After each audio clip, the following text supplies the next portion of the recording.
At the beginning of 1943, when the war was already raging on many fronts, the American fleet began active work on creating new combat ships capable not only of competing with existing destroyers and aircraft carriers, but also surpassing them in speed and firepower.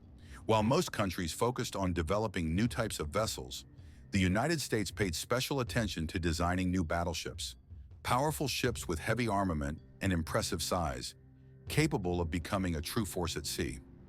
In 1938, at the very start of this period, American engineers and designers from the Navy's Construction and Repair Bureau began a thorough study and development of new combat ship options. Their goal was to create ships that could not only match the rapidly developing aircraft carriers, but also surpass the fast battleships of Japan, which at the time inspired fear and respect worldwide. These tasks required the search for new solutions, technologies, and structural designs, so a team of naval architects proposed several development scenarios. As a result, the famous Iowa-class battleships were created. These were the last American battleships of this type, and simultaneously, some of the last in the entire history of the U.S. Navy. Initially, 6 such ships were planned, but ultimately only 4 were completed. These were the ships named Iowa, Missouri, Wisconsin, and New Jersey. The last of them, jokingly nicknamed Big J, was commissioned in 1943. During its commissioning ceremony, the ship's commander, Captain Carl F. Holton, predicted that this battleship would become a beautiful lady who would sometimes show her anger and fury. And he was right. Over the years of service, during which this giant, measuring 887 feet in length and displacing 60,000 tons, participated in nearly all the major battles of World War II, this ship became a symbol of the strength and resilience of the American fleet. It not only served long and honorably, but also set numerous records, demonstrating remarkable versatility and steadfastness in the most difficult battles. Regarding the history of the New Jersey, its construction began in 1940, and the final decision to build it was made on July 1, 1939. This ship became one of the 4 completed Iowa-class battleships, alongside Iowa, Missouri, and Wisconsin. Throughout its service, its armament was continuously improved and modernized, especially the anti-aircraft systems. However, the main artillery remained unchanged. 9 16-inch guns, each 50 calibers long, mounted in 3 triple turrets. Part 2 of 45. These heavy guns fired shells weighing about 2,500 pounds, capable of penetrating armor and resisting any attacks. Initially, the ship's designers planned for a crew of 117 officers and 1,840 sailors. But as combat capabilities developed and the number of air defense systems increased, the crew size eventually reached over 2,700 sailors. This was due to the need to service numerous anti-aircraft and torpedo defense systems, which became increasingly important during the war. The New Jersey was named after the state of New Jersey and was launched exactly 1 year after the tragic attack on Pearl Harbor, on December 17, 1942, giving it a special symbolic significance.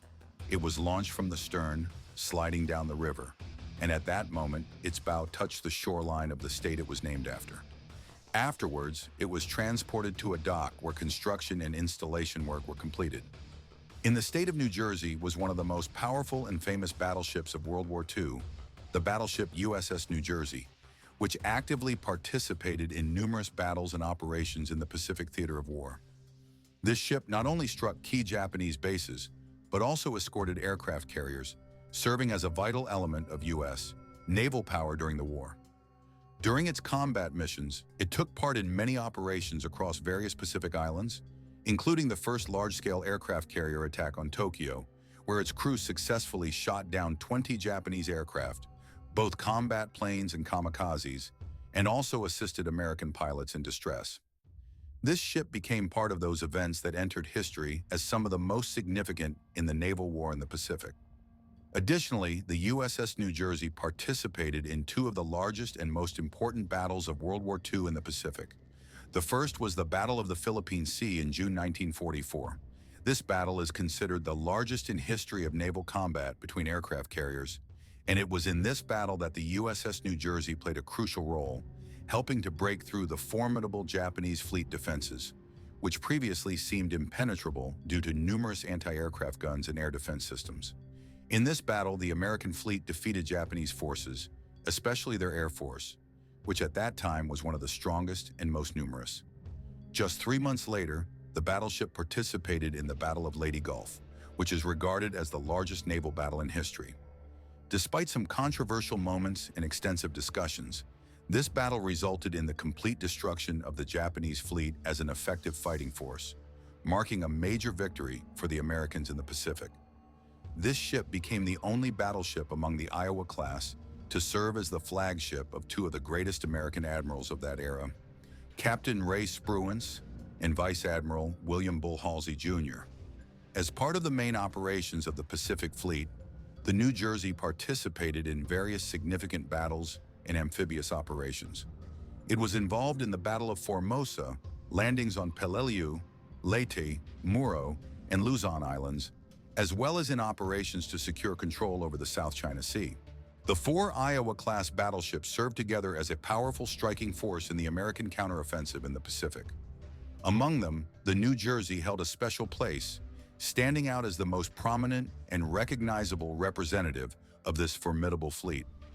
After fighting enemy ships and aircraft, escorting aircraft carriers, bombarding islands, and performing numerous other combat tasks, the Big J, as sailors affectionately called her, transported thousands of American soldiers eager to return to the mainland.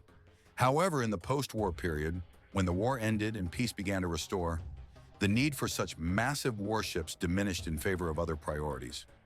As a result, in 1948, the New Jersey was decommissioned and placed into reserve.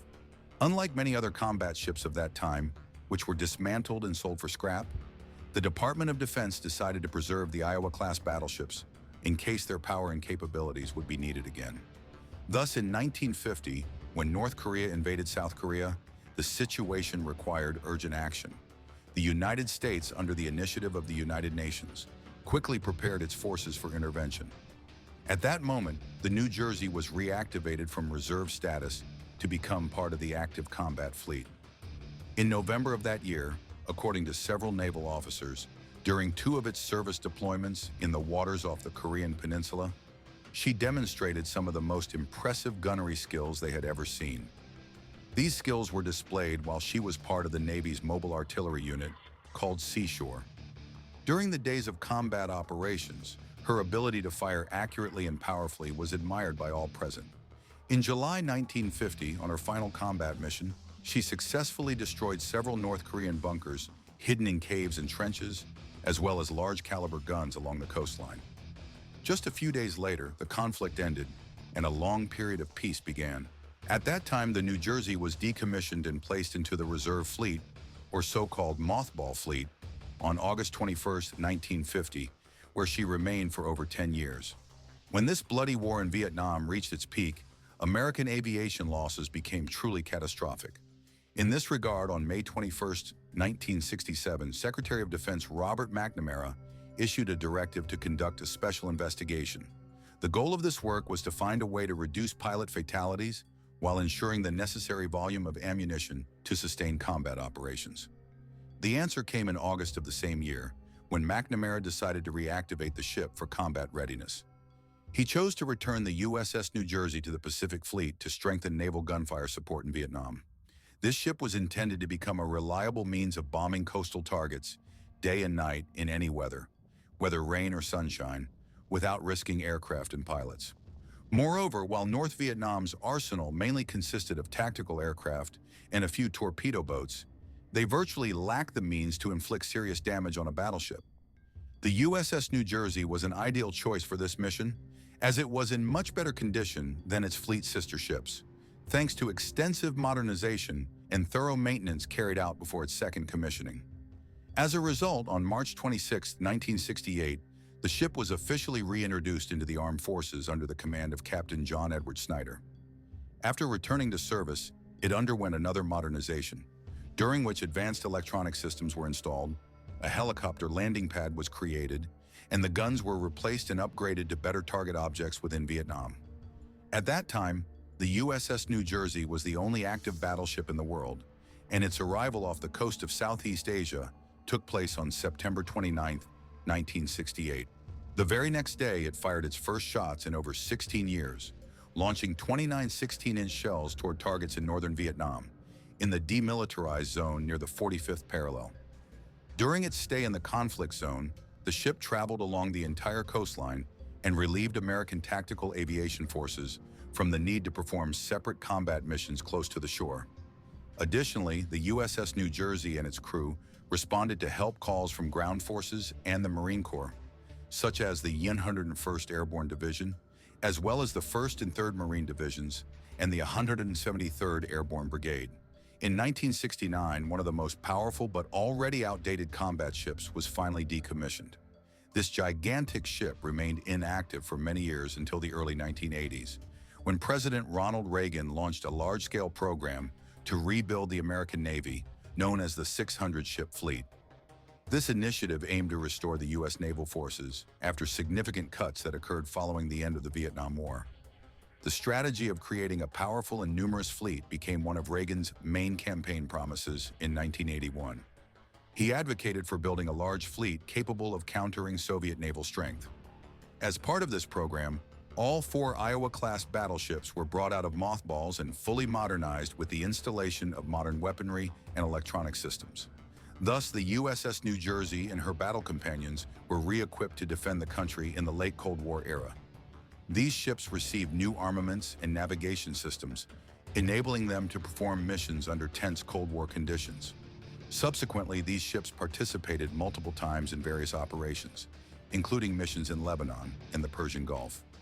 However, by the late 1980s, it became clear that the threat from the Soviet Union had significantly diminished, and it was evident that large ships like battleships no longer met the requirements of modern warfare.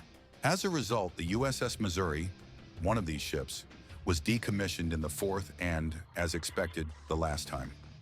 This battleship was more actively engaged in service than its sister ships, serving just over 21 years. This was approximately 2.5 times longer than the Iowa and 5 years longer than the USS Missouri, nearly a decade longer than the USS Wisconsin. Moreover, this ship is considered the most decorated battleship in U.S. Navy history. During its service, it received a total of 19 combat and campaign awards.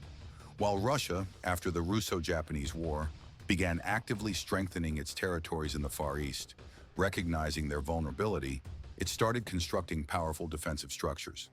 By the start of World War II, Russian naval defenses were well prepared and capable of effectively countering the old enemies who once threatened Russian shores. An important element of this system was the fortress built in the city of Vladivostok, a major seaport in eastern Russia. This fortification complex was called the Vladivostok Fortress and became a source of admiration for allies and respect for enemies. It was a modern structure consisting of a network of interconnected fortifications, artillery batteries, and powder magazines. Construction of this formidable defensive complex was completed in the 1930s. One of its main parts was the Vasilevsky Battery, which was built on the basis of modified main guns from the ancient ship Pavel. These guns were given a new life and installed on mountain positions, protecting the city and its surroundings. The city of Vladivostok itself, which means ruler of the East, is located approximately 9,334 kilometers east of Moscow. However, this region, situated in the northern part of the Pacific Ocean, had long been at the center of territorial disputes between various powers.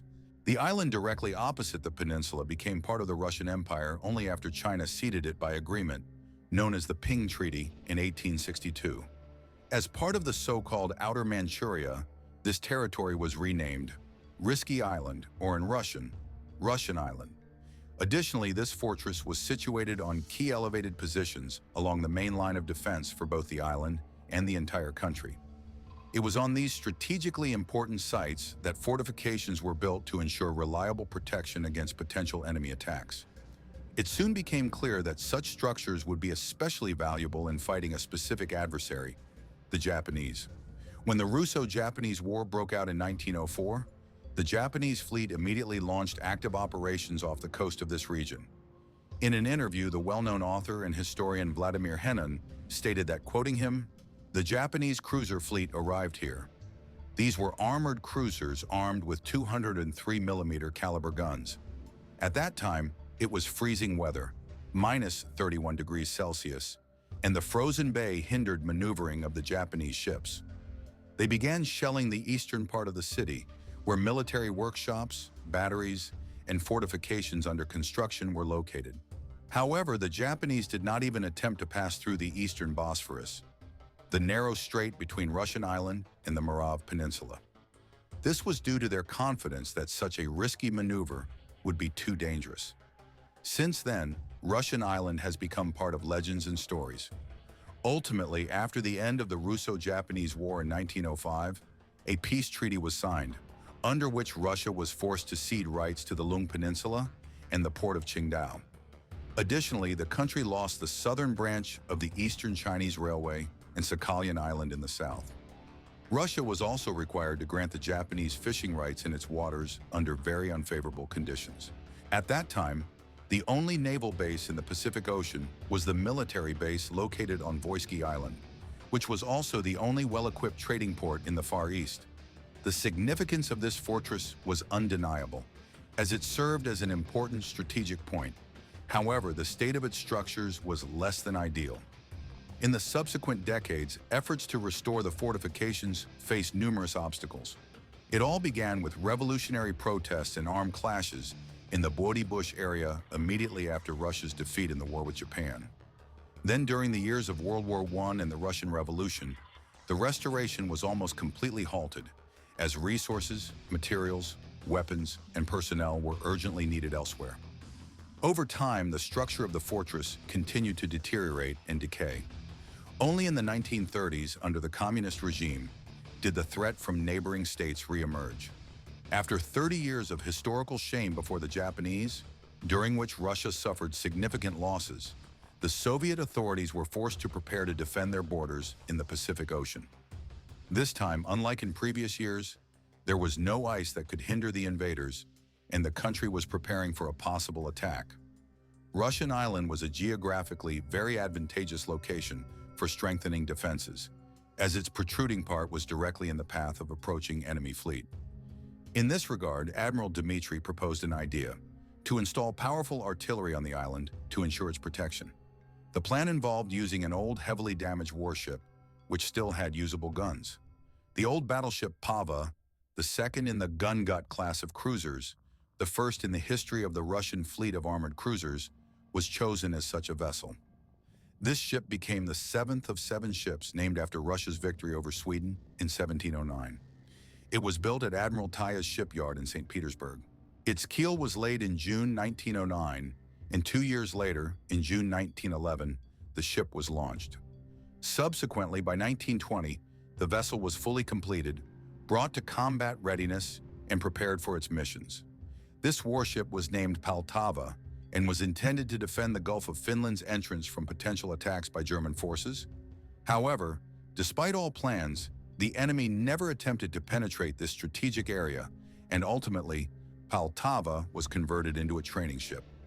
Additionally, it served as cover during mine-laying operations, which was very important at the time. In March 1918, most of the Baltic Fleet left the area, and Poltava was placed under repair and remained idle due to crew shortages. Then in November of the same year, the ship experienced a serious fire that broke out in its forward boiler room. The fire destroyed a significant part of the vessel's interior space. Over the next 20 years, numerous proposals were made for the ship's restoration and even modernization, but none of them were ever realized. During this time, Poltava was used as a source of spare parts for its sister ships and also served as a barracks vessel. It was believed that the ship could no longer be saved and would never again become an independent combat vessel.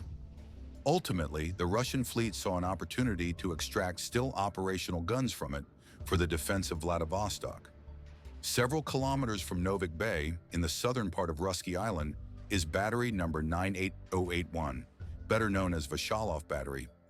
This site defended the fortress of Vladivostok, armed with batteries of 105mm caliber. However, considering the strength of Japanese ships, these guns proved insufficient for city defense. Vladimir Kalin explained that Japanese warships could easily withstand fire from lighter guns and continue shelling the city with impunity.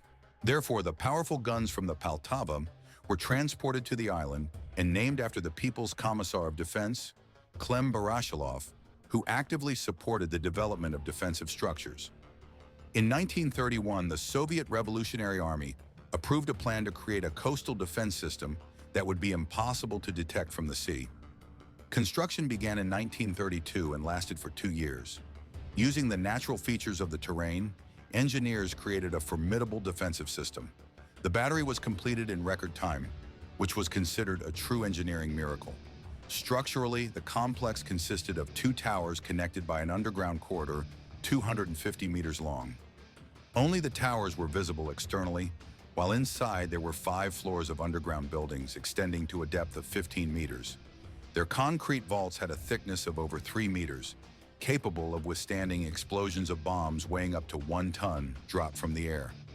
At the same time, triple guns of 52 caliber, 305 millimeter length, with a firing range of up to 35 kilometers, were mounted on the towers. About 400 personnel were required to operate the entire battery, although one tower could function with a minimal crew of 75 men. Historian and writer Oleg Stravsky noted that Russian warships surpassed enemy ships in rate of fire. He called this the era of mechanics combined with electronics, the so-called golden age of technology. The ships used electric motors and proven mechanical control systems, which served as backup measures. Today, for example, a tower weighing over 9 tons. Unlike other large naval batteries located around the world, the Berezhskaya battery served much longer than many of its counterparts. It remained operational until the collapse of the Soviet Union and even after continuing to perform its functions. At the same time, the Pava battery was quickly dismantled shortly after the war ended, but its tower and guns remained in service until the early 2000s. The guns were last used in combat in 1992, and soon after they were decommissioned. Despite their exceptional shooting accuracy, with deviations not exceeding 1.5 meters, their combat capability in the 1990s was not a priority for Russia. At that time, the country was experiencing severe economic hardships, and as a result, the Navy could not even provide dry rations for its soldiers on the island, which led to the tragic death of at least 4 people. On the other hand, the Soviet Union could have kept stationary guns in combat readiness, but with the development of research into coastal anti-ship missile systems in the 1950s, such batteries gradually lost their primary significance. They became more of a part of the defense system, serving as an additional threat. Maintaining and supporting existing guns within the Soviet economic system was significantly cheaper than their complete replacement. That is why the command sought to keep them operational to be prepared for any unforeseen situations. Nevertheless, this coastal fortress never fired a shot during the war. The very presence of its guns served as a signal to the enemy that they were at a disadvantage.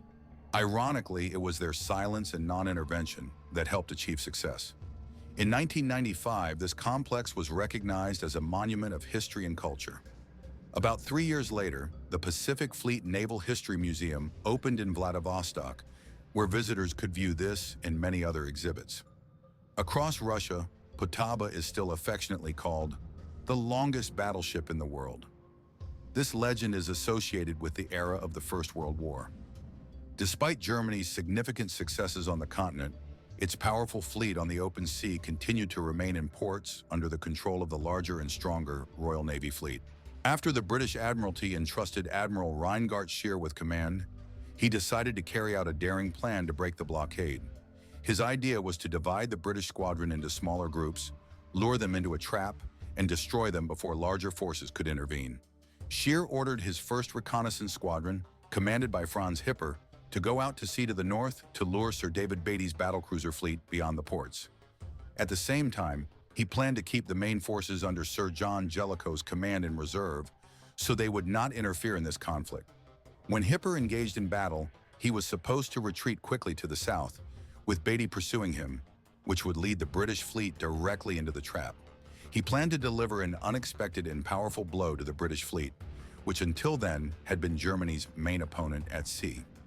On May 31, 1916, Scheer successfully lured the Beatty fleet into northern waters. However, he was unaware that the British had managed to intercept and decode his messages. This meant he would face the full might of the Royal Navy. The ensuing battle became the last major naval confrontation primarily involving warships, battleships and cruisers. 2 years had passed since the start of World War I, and until that moment, large-scale naval battles had been rare. This battle would forever be remembered as one of the most significant maritime clashes, where the fate of the fleets was at stake. The Germans understood well that their distant naval fleet was inferior in numbers to the British Grand Fleet, which had centuries-old traditions of tactical naval combat and often achieved victory through experience and skill. At the same time, Britain believed that as long as the German fleet did not pose an immediate threat to their sea routes and merchant ships, there was no point in risking efforts to destroy it. In case of active hostilities, there was a danger that German submarines, which the British called U-boats, could strike back and cause significant damage. Therefore, strategically, the German fleet was hesitant to leave its ports, leaving the main efforts to combat the British to their submarines. Conversely, the British did not take aggressive action against German ships, keeping them confined within their own waters to avoid provoking the Germans into more decisive measures. The German plan was to gradually reduce the number of British warships with the help of their U-boats. They hoped that by whittling down the British fleet piece by piece, their own fleet could strike a decisive blow on the open sea and completely destroy it. However, by that time, the British no longer perceived German submarines as an immediate threat and saw no need to deploy their entire Grand Fleet at once to combat the U-boats. They preferred to keep the fleet in reserve and avoid unnecessary risks, preventing the Germans from launching a surprise attack. The situation only began to change when a new fleet commander was appointed, Vice Admiral Reinhard Scheer, who replaced the more cautious Admiral Hugo von Pohl. It was under Scheer that the threat to maritime peace emerged, as he sought ways to deliver a sudden and powerful blow to the British fleet. He understood that he could not confront the full strength of the Royal Navy directly, so he devised a clever plan: to lure a smaller part of the British ships into open water and destroy them before the rest of the forces could come to their aid. Part 11 of 45. Scheer's first step was to divide the massive Grand Fleet, which consisted of numerous warships. To do this, he organized an attack on the ports of Loughton and Great Yarmouth, which took place on April 25, 1916. This daring and aggressive move was intended to provoke a reaction from the British. And, as Scheer anticipated, British Admiral Sir John Jellicoe, commanding the main fleet, sent the 5th Battlecruiser Squadron from the main base on the island of Scapa Flow in Scotland southward to reinforce the 1st and 2nd Battlecruiser Squadrons under Admiral Sir David Beatty at Rosyth. It was this reinforced fleet that Scheer aimed to lure into a trap and destroy before the British could intervene. At that time, Beatty's forces included 6 battlecruisers and 4 Queen Elizabeth-class battleships.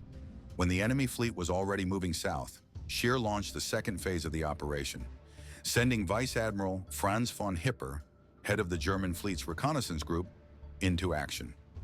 His force comprised the battlecruisers Lützow, Deringer, Zeditz, Maltka, and Vandertram, as well as 4 light cruisers heading north along the Norwegian coast. The main idea was to force Beatty's forces, which were approaching, to pursue Hipper and his group. Scheer hoped that his reconnaissance would lure the British into a trap, and at the moment they engaged, the entire main German fleet, its powerful squadron, would suddenly appear on the horizon and deliver a devastating blow. He planned to follow at a distance of about 50 miles behind the reconnaissance group, ready to join the fight and destroy the enemy at the right moment. Jellicoe was immediately informed of the developments, and even before Hipper's reconnaissance group left port, the entire Grand Fleet had already set sail. It was rushing at full speed, rapidly heading toward the rendezvous point with Beatty's fleet, which was supposed to be near the entrance to the Skagerrak Strait, in the area where the Germans planned to attack them. It was expected that only after midnight, or rather around 1 o'clock the next day, May 31st, Hipper's reconnaissance would go to sea, leading a force of more than 100 ships carrying approximately 45,000 officers and sailors. None of the participants suspected that their plan to lure the enemy into a trap would be disrupted by a sudden ambush involving over 150 ships and 60,000 men. A battle that would later become the largest naval engagement in human history. By 1:30 p.m. on May 31st, both fleets were moving directly toward each other on a collision course, with neither side realizing how close they were to a clash. At that moment, Hipper could not determine whether his northern maneuver had successfully attracted Beatty's fleet to the intended location or not. At this time, the British were confident that their attempt to sail the sea in hopes of discovering German ships would prove yet another fruitless effort. Their confidence was reinforced by the fact that Jellicoe received a message confirming that signals from the German flagship were still audible from the Abusin port, indicating that the German ships had not yet moved from their position and that their plan remained in effect. At 2:20 p.m., both fleets observed smoke rising from a small vessel in the distance. Both sides sent torpedo boats to scout, and although it was eventually determined to be a Dutch merchant ship, the observers spotted each other, and shouts of "enemy in sight" were heard on both sides. At this time, the main body of the British Grand Fleet was approximately 60 miles north of the Batty position, and initially the Germans believed they had the advantage in this confrontation. As the torpedo boats began engaging each other, Gipper and Batty directed their main warships toward the collision site. By 3:20 p.m., both fleets had formed into lines facing each other, ready to open fire. Soon, Gipper's flagship, the battleship Lutro, began shelling the British ships. It was already too late to retreat. In the initial phase of the battle, the German fleet demonstrated significantly greater shooting accuracy compared to the British. The latter suffered heavily from poor marksmanship, as most of their shells missed their targets, flying over the German ships. Meanwhile, the Germans delivered hit after hit, inflicting substantial damage on Batty's forces. The ships Lion, Princess Royal, and Tiger repeatedly took hits, and some, such as the damaged Inditag, quickly capsized and sank under the pressure of 2 salvos from the Van der Tonn ship. Subsequently, the 5th Battlecruiser Squadron, which had remained behind during the initial maneuver, joined the line of British ships, and its heavy guns delivered such devastating blows to the German cruisers that German torpedo boats were forced to maneuver between the two fleets to divert some of the fire onto themselves. Despite this, the German ships continued to demonstrate remarkable shooting accuracy, and soon the British battlecruiser Queen Mary exploded with a powerful blast in its main powder magazine, marking the end of that ship. As the battle reached its peak and fierce clashes continued unabated, south of Batty's main forces, a British light cruiser squadron observed the approach of the main German fleet. These ships, part of the high seas forces, were moving toward the combat front, and their appearance was perceived as an ominous sign. At this time, after receiving information about the full involvement of the German fleet in the battle, the commander of the British squadron, Captain Batty, made a decision regarding the tactics that would change the course of events.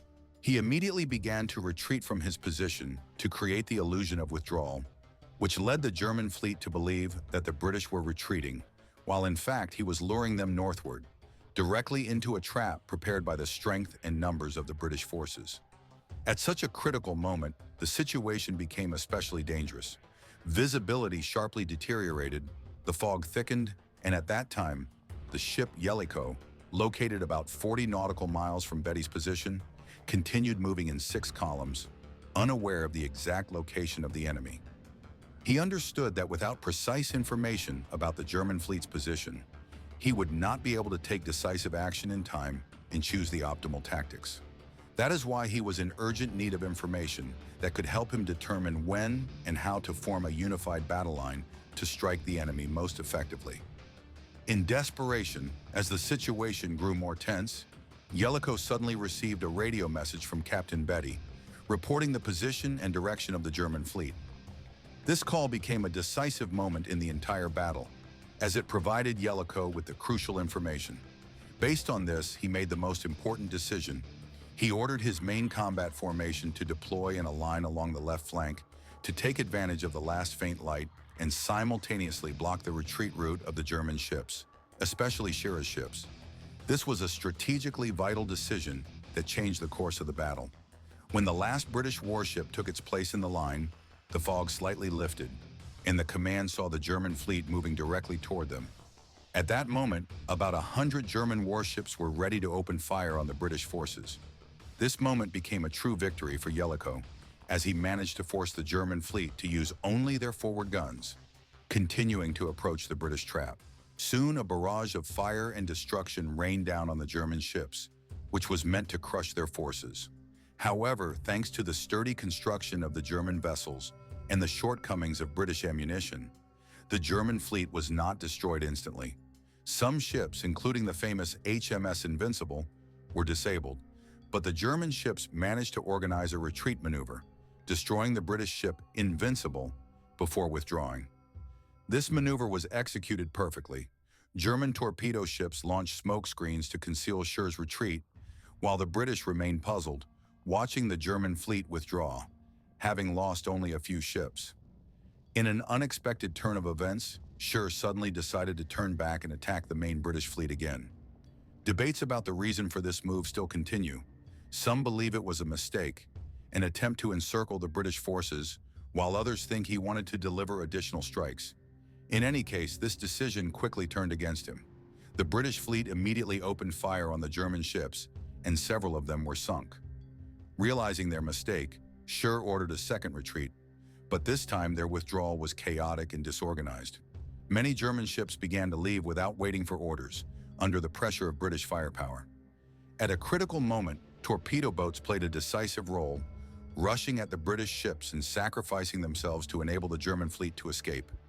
Meanwhile, the main British fleet in the North Sea, washing the shores of Germany, remained in German hands, while the British Grand Fleet achieved victories in naval battles.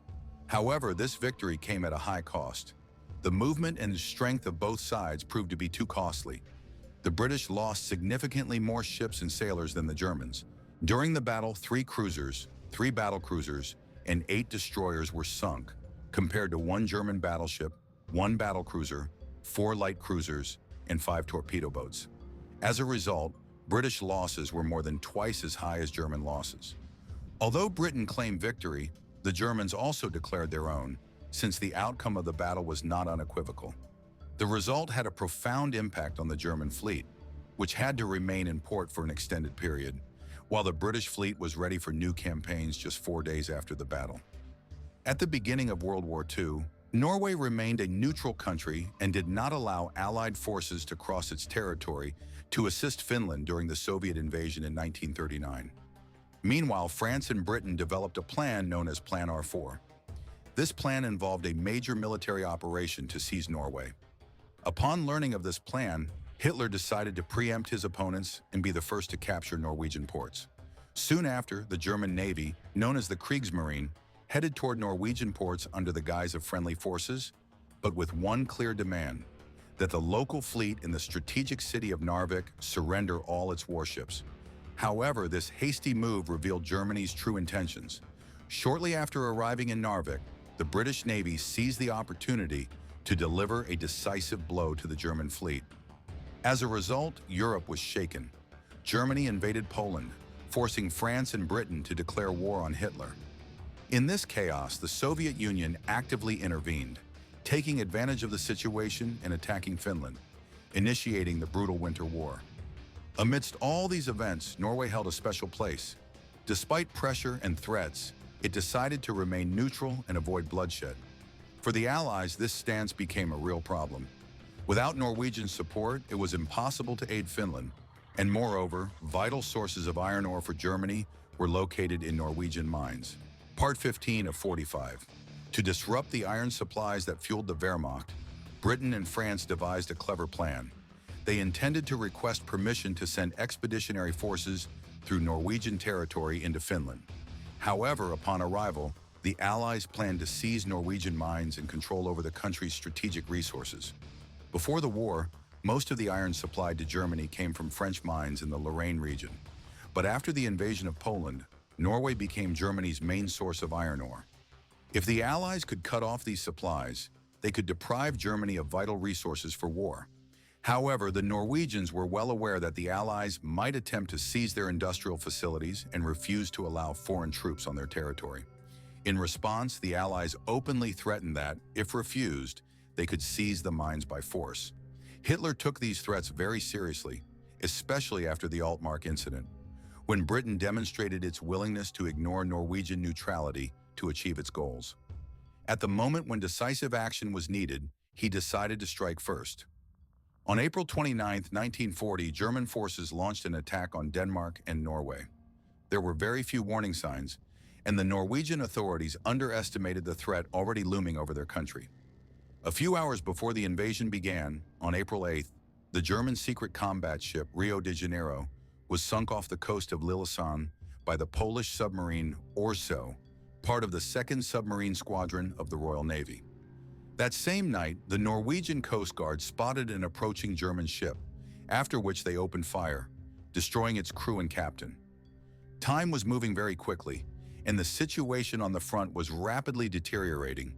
The invading forces made swift progress, and Norway's attempts to defend its territory proved nearly unsuccessful. Despite initial efforts, the Norwegian Air Force faced overwhelming numbers of German aircraft. Only 5 fighters against more than 80 enemy combat planes. Soon, German troops carried out the first successful parachute landing in history. They deployed their airborne units at Furter Airfield in Oslo, as well as at the Christiania Airfield in Kivik and at the military air base in Sola. Despite the enemy's overwhelming superiority, the defenders continued to resist. On the night of April 8th to 9 at the Oscarborg fortress, Norwegians fought a fierce battle to stop the German vessel, Bluka. At that moment, 2 powerful German guns, each 48 years old, were deployed in defense. They fired upon the German fleet, inflicting significant damage and hindering its advance. Ultimately, due to the narrow fjord, the German ships had to abandon their attempts to break through, and Bluka was sunk. The German command was surprised by the resilience of the Norwegian defenders. They did not immediately understand whether the damage to their ships was caused by gunfire from the shore or by mines laid in the area. As a result, the German ships decided to suspend further naval advances to give the Norwegian royal family, government, and deputies time to evacuate. During this retreat, Norwegian forces witnessed the Battle of Midskog and the artillery shelling of Elvarg and Nibiron. Despite the difficulties, they managed to survive these trials and organize a government in exile, which found refuge in the United Kingdom. At the same time, Norwegian military leader and Nazi sympathizer Vibeke Quisling attempted to seize power in the country.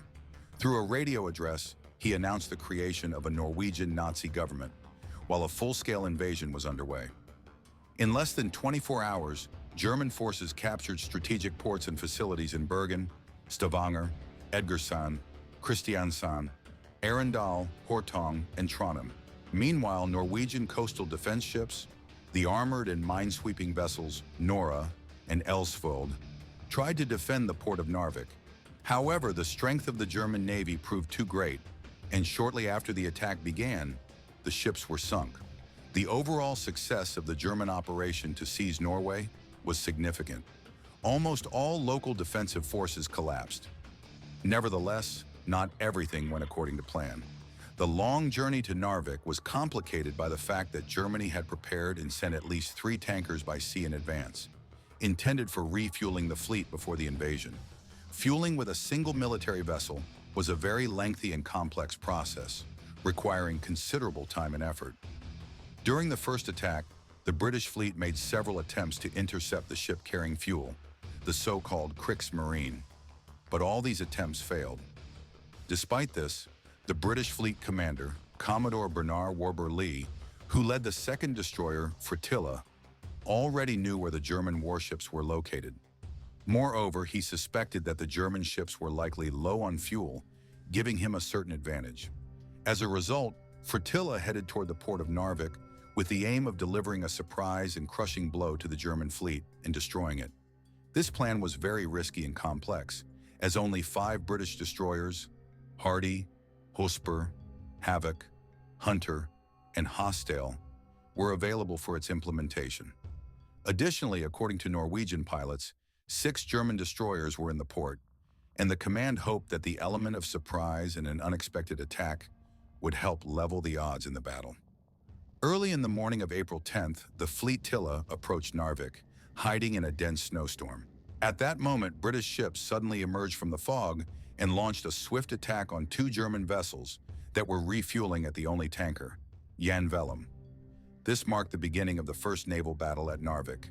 German destroyers Hermann Kühne and Hans Ludermann, which were anchored nearby the Jan Velum, suddenly found themselves under a barrage of fire from the approaching British ships emerging from the fog. They were completely unprepared for combat and could have quickly found themselves at the bottom if help had not arrived. Fortunately for the crew of Kriegsmarine, a larger German force was already present in the port area, prompting the British fleet to quickly shift their tactics to ambush the incoming destroyers. However, due to poor organization and insufficient speed, the German ships failed to quickly take up combat positions, and the British soon gained the advantage.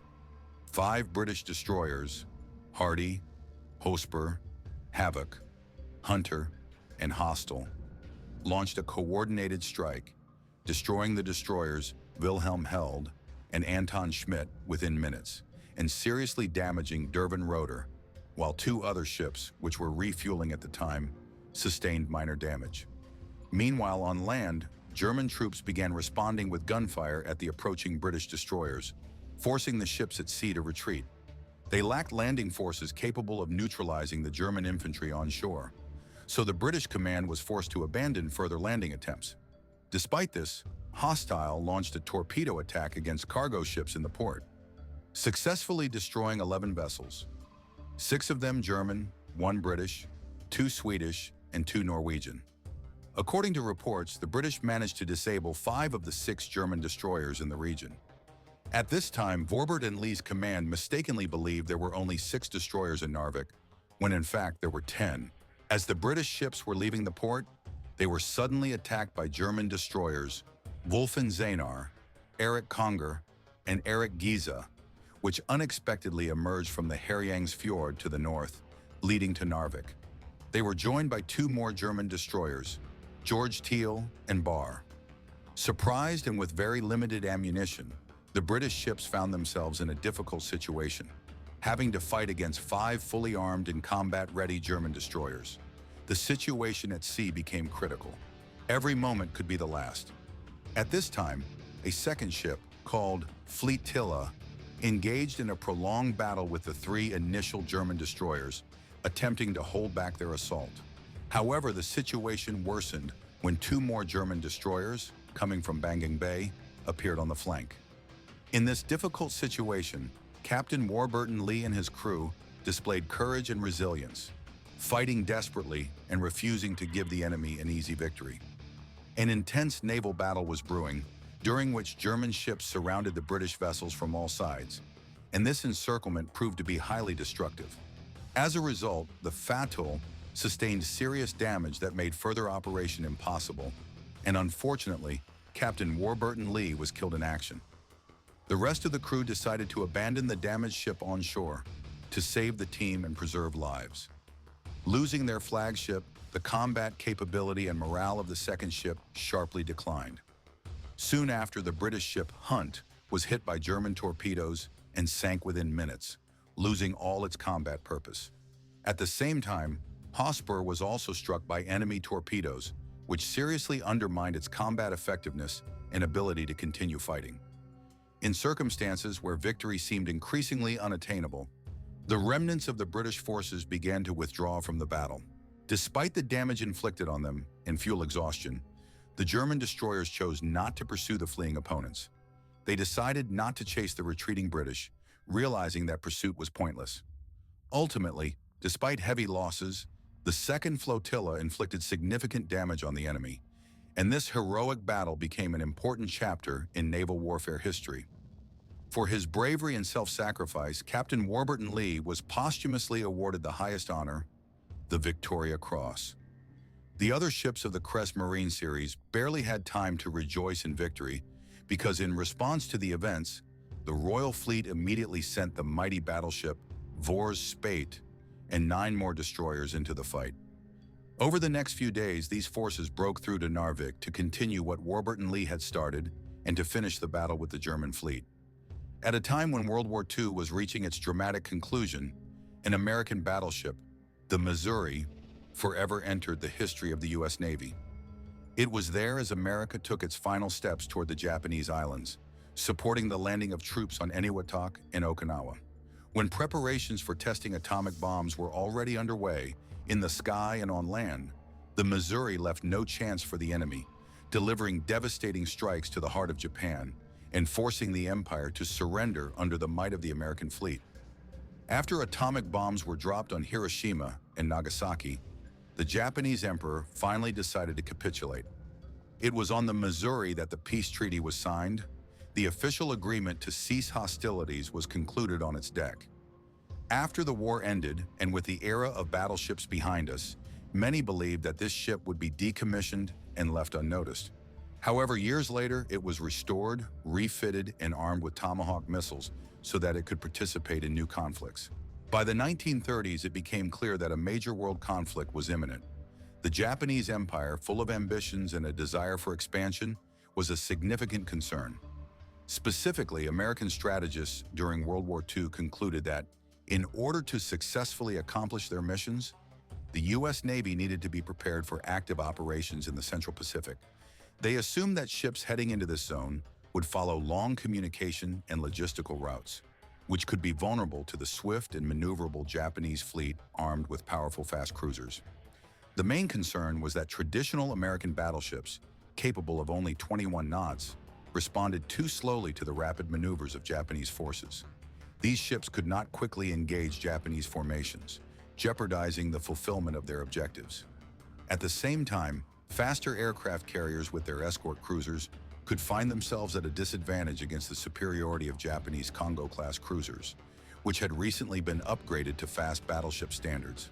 The U.S. Navy faced the necessity of developing a new type of ship capable of reaching speeds of at least 30 knots to effectively counter large Japanese warships with heavy artillery. Thus, despite the Admiral's preference for slower, well-armored, and heavily armed ships, there was an urgent demand for more speedy combat vessels. The result of this need was the development of the Iowa-class battleships, a family of 6 fast battleships that, thanks to the provisions of the Second London Naval Treaty, gained advantages in speed and firepower. These ships were designed to intercept and neutralize Japanese Kongo-class cruisers, which posed a serious threat. Among this family, the USS Missouri was the most significant. It was the 4th Iowa-class battleship built by the U.S. Navy. Its construction order was signed on June 22, 1940, and it was launched on June 29, 1944. Subsequently, in 1942, the construction of 2 more ships of the same class, USS Illinois and USS Kentucky, was started. However, these ships were never completed. As events developed, their construction was halted and the hulls dismantled. Thus, Missouri became the last American battleship to be fully designed, built, and commissioned into the U.S. Navy. The USS Missouri departed from San Francisco on December 14, 1944. The ship headed to the Ellis Islands, located in the Caroline Islands, where it served as a temporary headquarters for Vice Admiral Mark A. Mitcher. Immediately after that, he joined a fast aircraft carrier group serving as an escort for the American aircraft carriers, which in January of the following year launched a large-scale air attack on Tokyo. Later in February, Missouri provided support to American troops during the landing on Iwo Jima. In this operation, the ship acted as a guard, providing cover and defense. During the combat, it proved to be a reliable platform for air defense, shooting down several Japanese aircraft, which significantly enhanced the safety of the landing force.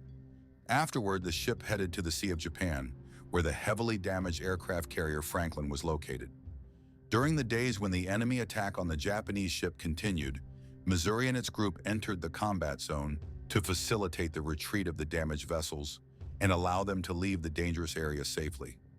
In March, the ship was temporarily assigned to a group known as Task Force 959, along with its sister ships USS New Jersey and USS Wisconsin.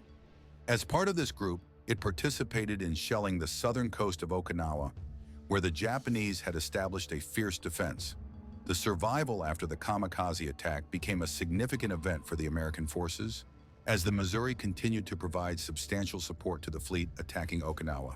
As time went on and summer months arrived, Missouri had to move toward the coast of the main Japanese islands to continue striking at Tokyo, the war-torn capital. During this period, American forces intensified their operations, and on August 9, 1945, a second atomic bomb was dropped on Nagasaki. After this powerful display of American military strength, rumors spread in the sea that Japanese forces were on the verge of capitulation. These rumors were soon confirmed. Just 6 days later, on August 21st, the Japanese officially surrendered. At this historic moment, Missouri participated in the process of landing 200 American officers on Japanese soil, with the aim of demilitarizing the country and bringing an end to hostilities. 2 days later, the crew was informed that their ship would be the site of the capitulation ceremony, an event that later became one of the most significant in recent history. The crew of the Missouri was thrilled. They immediately began preparations, thoroughly cleaning and painting the ship to ensure it looked its best, as all eyes of the world were on it. The long-awaited date arrived, September 2nd. On this day, Fleet Admiral Chester Nimitz, Army General Douglas MacArthur, the Supreme Commander of Allied Forces, as well as Japanese representatives led by Foreign Minister Mamoru Shigemitsu, boarded the Missouri. Together, they signed the Act of Japan's Surrender, marking the end of World War II. After the combat operations, the USS Missouri became an important naval asset, carrying out diplomatic missions and demonstrating the strength of the American fleet around the world. However, by the late 1940s, the situation in the U.S. Navy began to change. Due to the high costs of maintaining Iowa-class battleships and their obsolescence in an era dominated by aircraft carriers, these ships were among the first to be decommissioned. Despite this, President Harry Truman firmly refused to allow the Missouri to be retired. Ignoring the advice of Secretary of Defense Louis Johnson, Secretary of the Navy John Elm Sullivan, and Chief of Naval Operations Louis E. Denfeld, he ordered the ship to remain in service because of its immense symbolic significance for the country and the armed forces. However, fate had other plans. On the morning of January 17, 1950, the Missouri, the last remaining American battleship in service, departed from Hampton Roads for a training cruise. After only a short distance, about 1 mile and 66 feet, the ship ran aground near the Tumble Shoal Lighthouse, located close to the Old Comfort Point. It had entered shallow waters at high speed and was lifted more than 7 feet above the waterline. At that moment, the hull collided with the remains of another sunken vessel, puncturing its hull and becoming lodged inside. The incident occurred during an especially high tide, which significantly complicated and made risky the attempt to free the Missouri.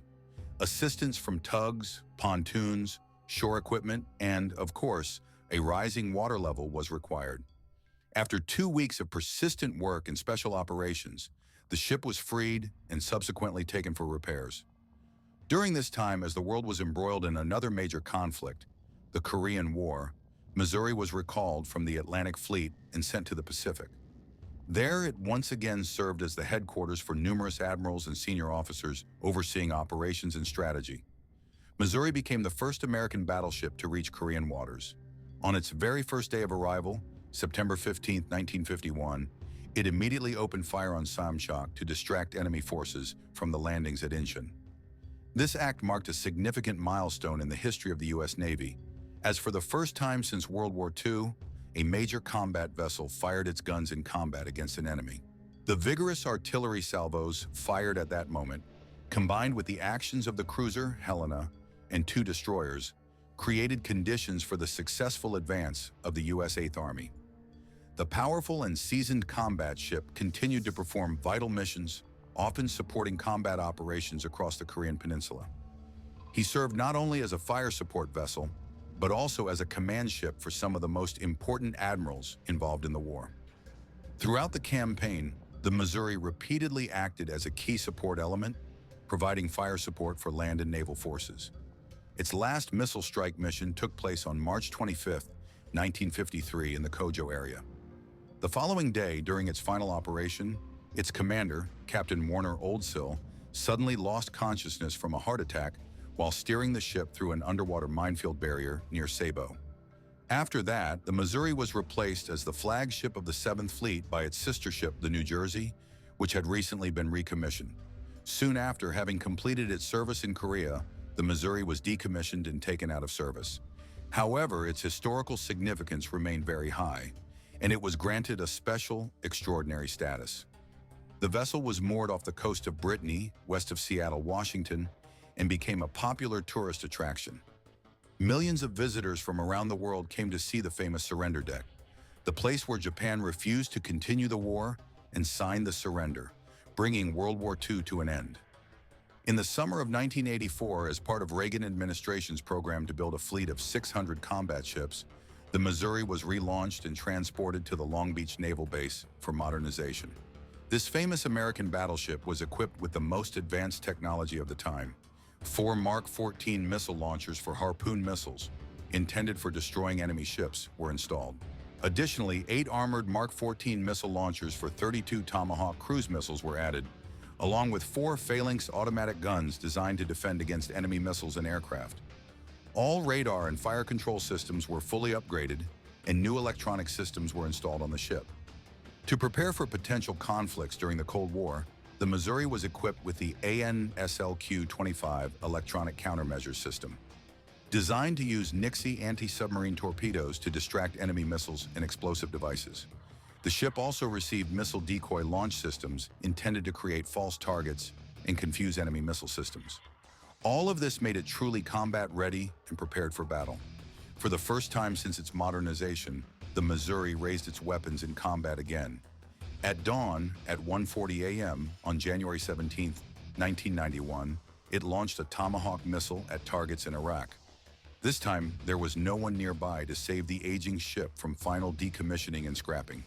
As a result, this battleship was sent to the reserve fleet of the United States, where it remained idle and forgotten for 6 long years. Time passed, and the value of this vessel was suddenly recognized once more. In 1998, it was moved to Pearl Harbor, where the ship underwent a complete restoration and was transformed into a museum exhibit. Today, it stands at the USS Arizona Memorial, reminding visitors of the heroic deeds of those brave men and women whose lives were lost over 80 years ago in a distant war. During the last campaign in the Central Pacific in early 1945, the ship participated in the decisive Battle of Iwo Jima, as well as in the 5th Fleet's raids against Honshu and Nishoto Islands. Its aircraft struck the forces of the Imperial Japanese Navy in the East China Sea before facing the largest battleship in the world, the Yamato. This giant of the Japanese fleet took part in Japan's final major naval operation in the Pacific, protected by a light cruiser and 8 destroyers. Together, they moved to confront the combined Allied forces, aiming to prevent their military invasion of Okinawa. The Allied joint forces immediately attacked the Japanese convoy with all their strength, and as a result, despite all efforts, the cruiser, 4 destroyers, and Yamato sank to the bottom of the Pacific Ocean. The Japanese grew more desperate each day, and the successes of Bunker Hill drew the enemy's keen attention, fueling a thirst for revenge and prolonged fighting. This ship was laid down on September 23, 1941, at the Bethlehem Steel Company shipyard in Massachusetts, at the Four River Shipyard. It was assigned hull number 1509. It was one of 24 Essex-class aircraft carriers built specifically for the U.S. Navy during World War II. The ship's name was chosen in honor of the Battle of Bunker Hill, an important engagement of the American Revolutionary War. The ship was launched just over a year after its keel was laid, and in the summer of 1943, it was officially commissioned under the command of Captain J.J. Ballantyne. At the end of June, he took on board his air group at Norfolk, Virginia, and headed south to Trinidad for shakedown, a test voyage. 2 weeks later, the ship returned to Norfolk and prepared for active wartime service. On September 4th, it headed south through the Panama Canal toward its base in San Diego. There on the west coast, his path led to the harbor of Pearl Harbor and finally into the dangerous waters of the Pacific Ocean, where all the scale of military operations unfolded. In the following months, the ship participated in several battles scattered across the southwestern and central Pacific. As the struggle against the Imperial Japanese Empire reached its peak, this aircraft carrier became an integral part of the offensive against the Japanese homeland, taking part in fierce battles at Iwo Jima, on Okinawa Island, and in raids on mainland Japan. In early 1945, during the final months of the war, the Bunker Hill served as the flagship of the force group commanded by Vice Admiral Mark A. Mitcher. The entire admiral's staff, including the Chief of Staff, was aboard. At 10 o'clock 5 minutes on the morning of May 20th, 1945, a fierce air combat erupted over the sea. At that moment, entire squadrons, 34 fighters, torpedo bombers, and bombers were preparing for takeoff on the deck, intended to support the assault on Okinawa. In the sky, after the enemy, Japanese fighters managed to hide behind thin layers of clouds, they suddenly appeared over the horizon. Suddenly, from the low-hanging clouds, a Japanese pilot, Second Lieutenant Tiso Yoshori, emerged. He quickly descended, heading toward the starboard side of the ship, and at the moment his plane was alongside the vessel, he dropped a massive 550-pound bomb onto the deck. The bomb pierced the sturdy deck plating and, soaring away, exploded over the water, leaving behind a bright flash and thick smoke. But the attack by the Japanese fighter was not over. The pilot, focused and determined not to give up his position, crashed directly into a fully fueled and armed aircraft standing on the deck. As a result of this terrible collision, the burning planes exploded, and their fuel and munitions triggered a chain reaction. Explosions, fire, and smoke engulfed the entire deck. This chaos caused the ship to begin rapidly breaking apart. Explosions and flames spread to the stern of the vessel, and the crew had to take urgent action. At that moment, one of the sailors, Second Lieutenant Joseph Carmichael Jr., took the initiative. He led rescue efforts, trying to keep the ship afloat and prevent complete destruction. Meanwhile, part of the crew, suffering heavy losses, was forced to jump overboard to escape the fire and smoke that filled the entire deck. Some sailors and airmen were wounded or burned. They were rescued by nearby ships, destroyers that arrived at the scene. Half a minute after the first strike, a second Japanese kamikaze fighter appeared in the sky. Like a shadow of death, it once again broke through the anti-aircraft fire and dropped another 550-pound bomb onto the deck. The explosion was so powerful that it destroyed the interior compartments, the hangar and the pilot's command post located below. As a result of this blast, 22 people died, members of the VF-84 squadron. After the precise hit, the pilot, following his combat instructions, headed toward the ship's bridge, the so-called island section, where the commanders and navigation services were located. However, he was unable to complete his mission. He crashed nearby, flying very close past the vice admiral and the fleet captain without hitting them. At the same time, the fighter's wings passed through the flag office zone, resulting in the deaths of 3 officers and 11 enlisted personnel who were part of the crew. Flames and burning smoke instantly engulfed the deck, causing new explosions and fires.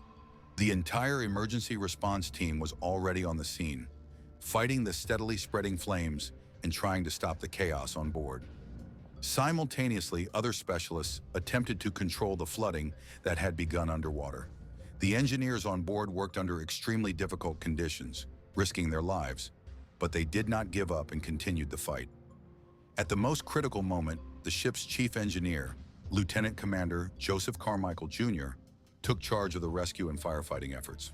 He clearly and firmly ordered the personnel in the rear engineering compartments to take action. Overall, 2 kamikaze-type ships, which struck the USS Bunker Hill in a short period of time, along with the subsequent fires, resulted in the heaviest casualties among the crew of all ships that survived the war, second only to the USS Enterprise. These tragic events had a profound impact on the fate of the ship and its crew, leaving a deep mark on naval history. The day after the attack, precisely 3 minutes past noon on May 20th, the USS Bunker Hill held the longest funeral ceremony in U.S. naval history. It was a special moment that would be remembered forever. The tradition of conducting such ceremonies dates back to ancient times, when it was vital to return fallen sailors to the depths of the ocean to ensure their peaceful and honorable passage into the sea. During World War II, many naval forces around the world practiced similar ceremonies, often even directly in combat zones, to honor the fallen. These rituals were usually brief and modest, so as not to distract the crew from their combat duties. However, in the case of the Bunker Hill, the ceremony lasted nearly 8 hours. So important was it to honor each of the fallen. Religious representatives attended the ceremony, including a rabbi, a Protestant minister, and a Catholic priest, who together recited prayers for the 352 people who lost their lives in this tragedy. Prayers were also offered for each of the 24 unidentified sailors by all 3 religious officials.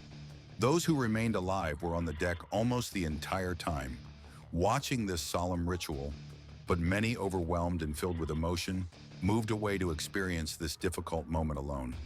Suddenly, as a sign of respect and remembrance for the fallen, The Naval Honor Guard fired a salute of 21 shots, the so-called funeral salute. Afterwards, 6 coffins prepared for burial were lowered into the depths of the ocean, forever taking with them the bodies of those who could not return home.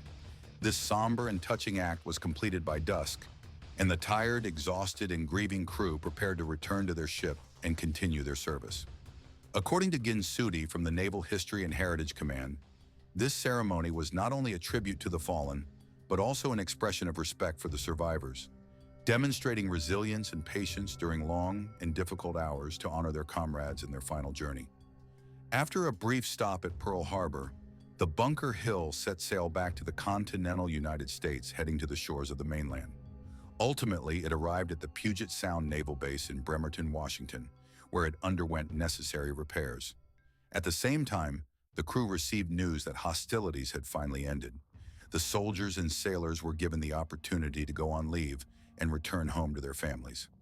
Bunker Hill was only used once more after that, during Operation Magic Carpet, which was carried out to bring American servicemen from the Pacific back to the mainland.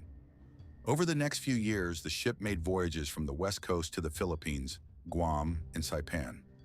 In October 1945, on Navy Day, Bunker Hill was opened for visits by residents of Seattle, Washington. By January of the following year, it was decommissioned, and a year later, it was fully stricken from the Naval Register. Despite the fact that during its service, the ship changed class 3 times and was reclassified as an auxiliary aircraft carrier. In mid-1973, it was finally dismantled and sent to the scrapyard. The last surviving aircraft carrier from the war, which once served in the fleet, was destroyed after an unsuccessful attempt to preserve it as a museum exhibit, as it was determined that restoring and maintaining it as a monument was too costly and complicated. Nevertheless, some memorabilia and materials from this ship have survived to this day. For example, 600 tons of steel armor plates from the pre-atomic energy era were used by the research laboratory Ferm Lab to create protective screens that prevent the penetration of ionizing particle background into their experiments. Part 27 of 45. These armor plates serve an important purpose in modern science, protecting equipment and ensuring the purity of results. However, not only materials from the ship find applications in new fields. For example, the protective shells used during its dry dock stay were later repurposed for the construction of a residential building in the state of Oregon, in the city of Westland. They were incorporated into a dome-shaped structure that became part of a modern residential complex. Moreover, the bell of the famous Bunker Hill ship was retrieved from scrap metal and displayed at the Aviation and Space Museum in San Diego, where it remained until 1986. That year, the bell was transferred to the ship's namesake, the cruiser Bunker Hill, which bore its name and served for 18 months during the Pacific War. For its heroic service, it was awarded the Presidential Unit Citation and received 11 battle stars, symbols of participation in combat. This ship participated in hostilities from the initial clashes in the Solomon Islands until it was disabled by one of the most destructive kamikaze attacks in naval history. In the early hours of June 26, 1942, the Romanian submarine Delfino raised the alarm after spotting 5 large warships heading toward the port of Constanța, a key strategic target on the western coast of the Black Sea. At that time, Romania had just joined the Nazi coalition and had begun striking Soviet airfields, destroying 47 bombers in a single mission. The Soviet Black Sea Fleet began its pursuit for revenge. Constanța was well fortified with Romanian air defense systems, and the coast was lined with powerful artillery batteries and ships. Additionally, 1,000 mines had been laid in the coastal waters to block all possible approaches to the port. The first wave of Soviet bombers attempted to break through to the port but failed. At 3:58 a.m., 2 destroyers, Moskva and Kharkov, shelled the port for 10 minutes, firing 350 shells. While the fire continued, a second wave of Soviet aircraft appeared on the scene.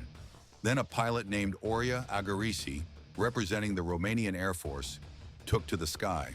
He was piloting one of the most unusual aircraft ever involved in combat on the Axis side. It was a British Hawker Hurricane fighter, and what happened next is a story that Soviet and Allied sources have preferred to keep silent about. After World War I, Europe and the entire world underwent profound changes. Centuries-old empires and borders disappeared, giving way to a new world that shaped the 20th century. The treaty signed in the city of Brazil, along with a series of subsequent agreements, allowed the Romanians to annex territories such as Bessarabia, Bukovina, and Transylvania. These territorial acquisitions were not only about expanding land, they also meant gaining control over important access routes to the sea. The significant increase in the coastline during World War II made control over strategic sites and territories a key factor determining the outcome of the entire struggle. Holding an important military position provided a substantial advantage. It allowed free movement of troops and supplies, the organization of naval operations, and the security of borders. In this context, control over ports, especially large and well-protected ones, became particularly significant. Romania, for several decades since gaining independence, sought to strengthen its positions and expand its territories. However, after territorial disputes with Hungary and the Soviet Union, the country lost large areas of land that had belonged to it just a few decades earlier. Soviet troops occupied Bessarabia and northern Bukovina, which caused the Romanian leadership to feel vulnerable and worried about their security. During this period, Germany's role grew, promising to restore lost territories and increasing its influence in the Eastern European region. All this led Romania, sensing the threat from the Soviet Union and recognizing the importance of its geopolitical position, to decide to join the Axis powers. The port of Constanța held particular strategic importance for Romanian planners. It was one of the largest and busiest seaports in the country. This port served as a crucial gateway to Eastern Europe, through which a large volume of cargo and military ships passed. Therefore, Romania, in alliance with its new partner, Germany, began actively preparing to defend this strategic asset. Soon after the signing of the Tripartite Pact in November 1940, German military forces began implementing plans to strengthen the port's defenses. It was decided to create a robust defensive system capable of reliably protecting the country's entry point and ensuring the security of this strategic location. An important element of this system was the installation of a battery in Turița, an artillery complex located south of Constanța. It served as the main bastion of the port's defense. The focus was on 3 heavy guns with a caliber of 28 centimeters, model SKL-45, which were taken from World War I times. These guns represented powerful weaponry, capable of effectively countering any enemy ships or landings. Their operation was overseen by 700 naval personnel from the Greek army, a unit directly commanded by Romanian military authorities. To enhance protection and prevent possible attacks, additional minefields were laid, anti-aircraft guns installed, and patrol ships deployed to monitor any attempts at breach or attack by the Soviet Union. At that time, the situation in the region was changing rapidly. Just weeks before the attack on Constanța, the entire political and military landscape in Eastern Europe was beginning to take on a new sharpness. Germany, led by Adolf Hitler, was planning a large-scale military operation, Operation Barbarossa, which would become the largest offensive in human history. As part of this operation, German forces intended to cross the borders of the Soviet Union to seize its territories and weaken Soviet influence in Europe. This campaign was meant to significantly expand Germany's territory and increase its influence. But at the same time, it posed a risk to all participants, German troops and their allies. The Soviet Union closely monitored the actions of the Axis powers, especially the strengthening of the port of Constanța, an essential hub in the Black Sea. For Soviet leaders, this port was not only a strategic object, but also a symbol of control over the Black Sea. They sought to break the illusion of Axis dominance in the region, hoping to strike at their positions and restore the balance of power. When Hitler informed the Romanian authorities about the start of Operation Barbarossa, the leadership of the Romanian Navy and Army took measures to protect their interests. The first step was to deploy minefields in the waters. 3 Romanian mine ships, Amiral Morgescu, Regele Carol the Merge, and Aurora, were dispatched. On the 23rd anniversary of their service in the Navy, ships and naval forces across the country prepared for an important operation in the Black Sea. The main task was to support and guard the bombers heading to the strategic port of Buzău. In anticipation of this critical mission, all forces were brought to combat readiness, and crews prepared to carry out their tasks. Among them was Lieutenant Oria Agarasi, a young and ambitious pilot eager to join his unit and contribute to the upcoming battle. He listened intently to the briefing, hoping to hear that his aircraft was already ready for combat, but was informed that his fighter was under repair due to engine failure and would not be able to participate in the sortie for now. At the same time, the only other fighter, the Garakan, was also taken out of service due to reports of engine overheating, making it unavailable for combat missions. Despite this, the overall attack plan was successfully executed. Combat ships, supported by aviation, struck the enemy, destroying 37 Soviet aircraft before they could even take off. When the first reports of the battle reached Mamaia, the young and excited Agarasi eagerly awaited the chance to prove himself. He dreamed of his first combat success and was ready to do everything to achieve it. Soviet forces responded very quickly. The next day, 4 Tupolev Tu-12 light bombers and 4 Il-3 bombers took off into the Black Sea. Their task was to strike at the port of Constanza. However, the initial waves of attack carried out by aircraft from the 9th Bomber Aviation Regiment and the 2nd Mine Layer and Fueling Regiment did not yield significant results. They failed to inflict substantial damage on the port infrastructure, and it seemed that the enemy's efforts were in vain. But as the dust settled, a distinctive hum was heard from afar. New aircraft were approaching. This indicated that the second wave of Soviet bombers was already on its way. Despite engine overheating problems, at Agarasi's urgent request, he was allowed to take off on the remaining Hurricane fighter. He understood that his plane could not withstand a prolonged fight, so he acted quickly and decisively. In just 1 minute, Agarasi managed to shoot down 3 enemy aircraft. However, engine overheating ultimately forced him to make an emergency landing, and he had to leave the battle. As a result, he was sidelined from further combat operations, and everyone wondered, how many more enemies could he have shot down if his aircraft had been more reliable and powerful? Meanwhile, the crews of the 2 Soviet planes he shot down were forced to land their aircraft and were taken prisoner. The 3rd plane crashed into the Black Sea, and its crew went missing. This feat made Agarasi the first pilot to shoot down 3 enemy aircraft in a single combat sortie. This victory spread widely across Romania, and he was regarded by the people as a true hero. The country's authorities did not remain on the sidelines and used him as an example for propaganda. They even wrote a song dedicated to his bravery and skill.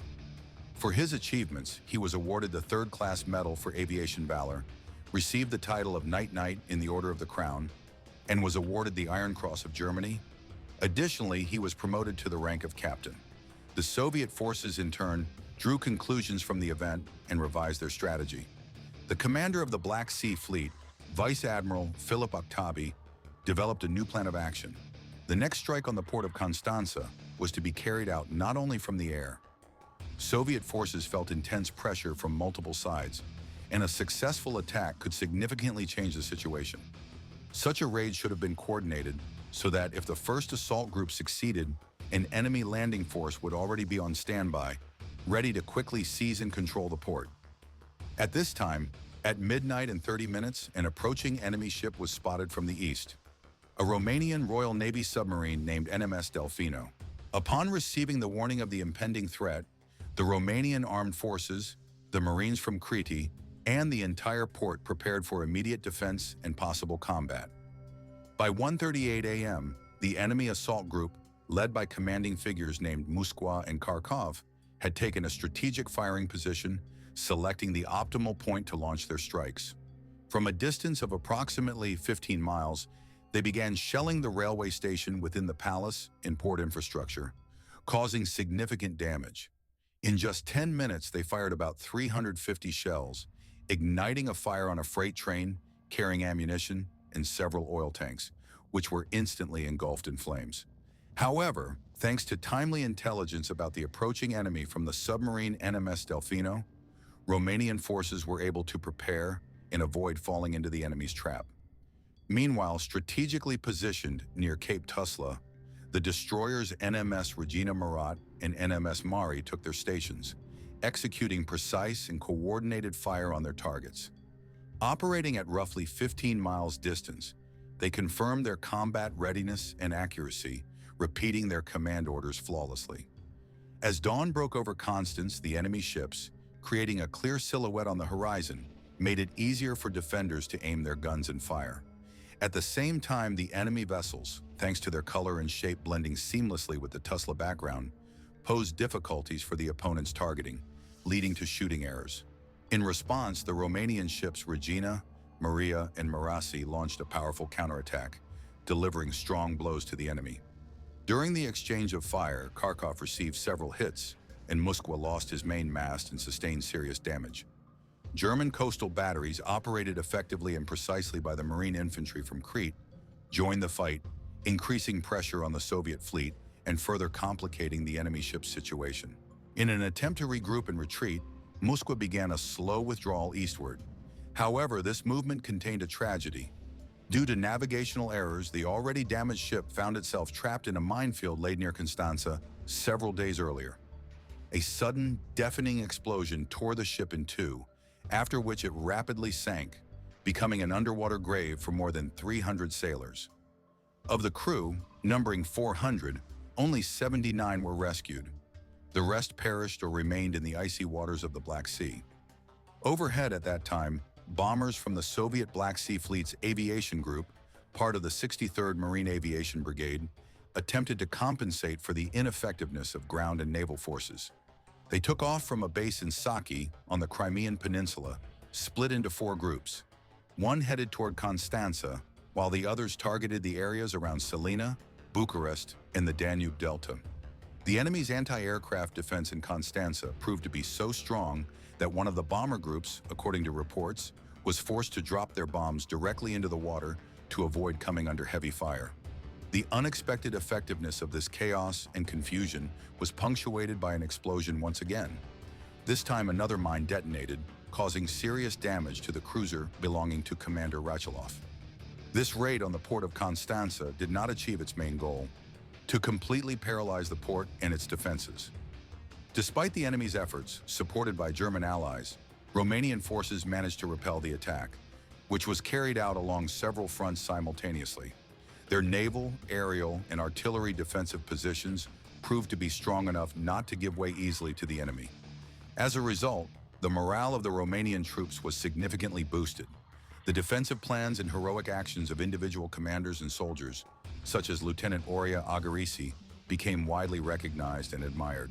The victory in defending the port of Constanza turned into a vivid symbol of resilience and resistance in the face of Soviet aggression. During these days, stories about the heroism of specific individuals spread widely, how they risked their lives to save the port and its strategic importance.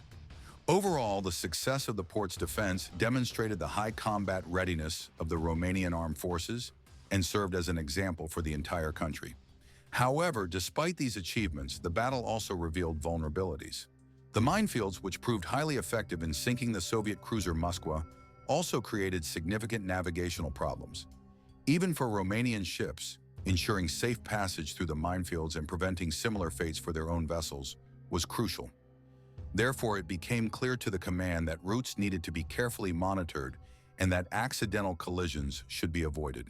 For Soviet sailors and commanders, this attack served as a harsh lesson. Soon after the battle, they were ordered not to discuss what had happened in order to preserve morale and not to undermine combat spirit. The surviving sailors and commanders were forced to keep the details of the incident secret, as even rumors of such a heavy defeat could negatively affect the fighting morale of the entire army.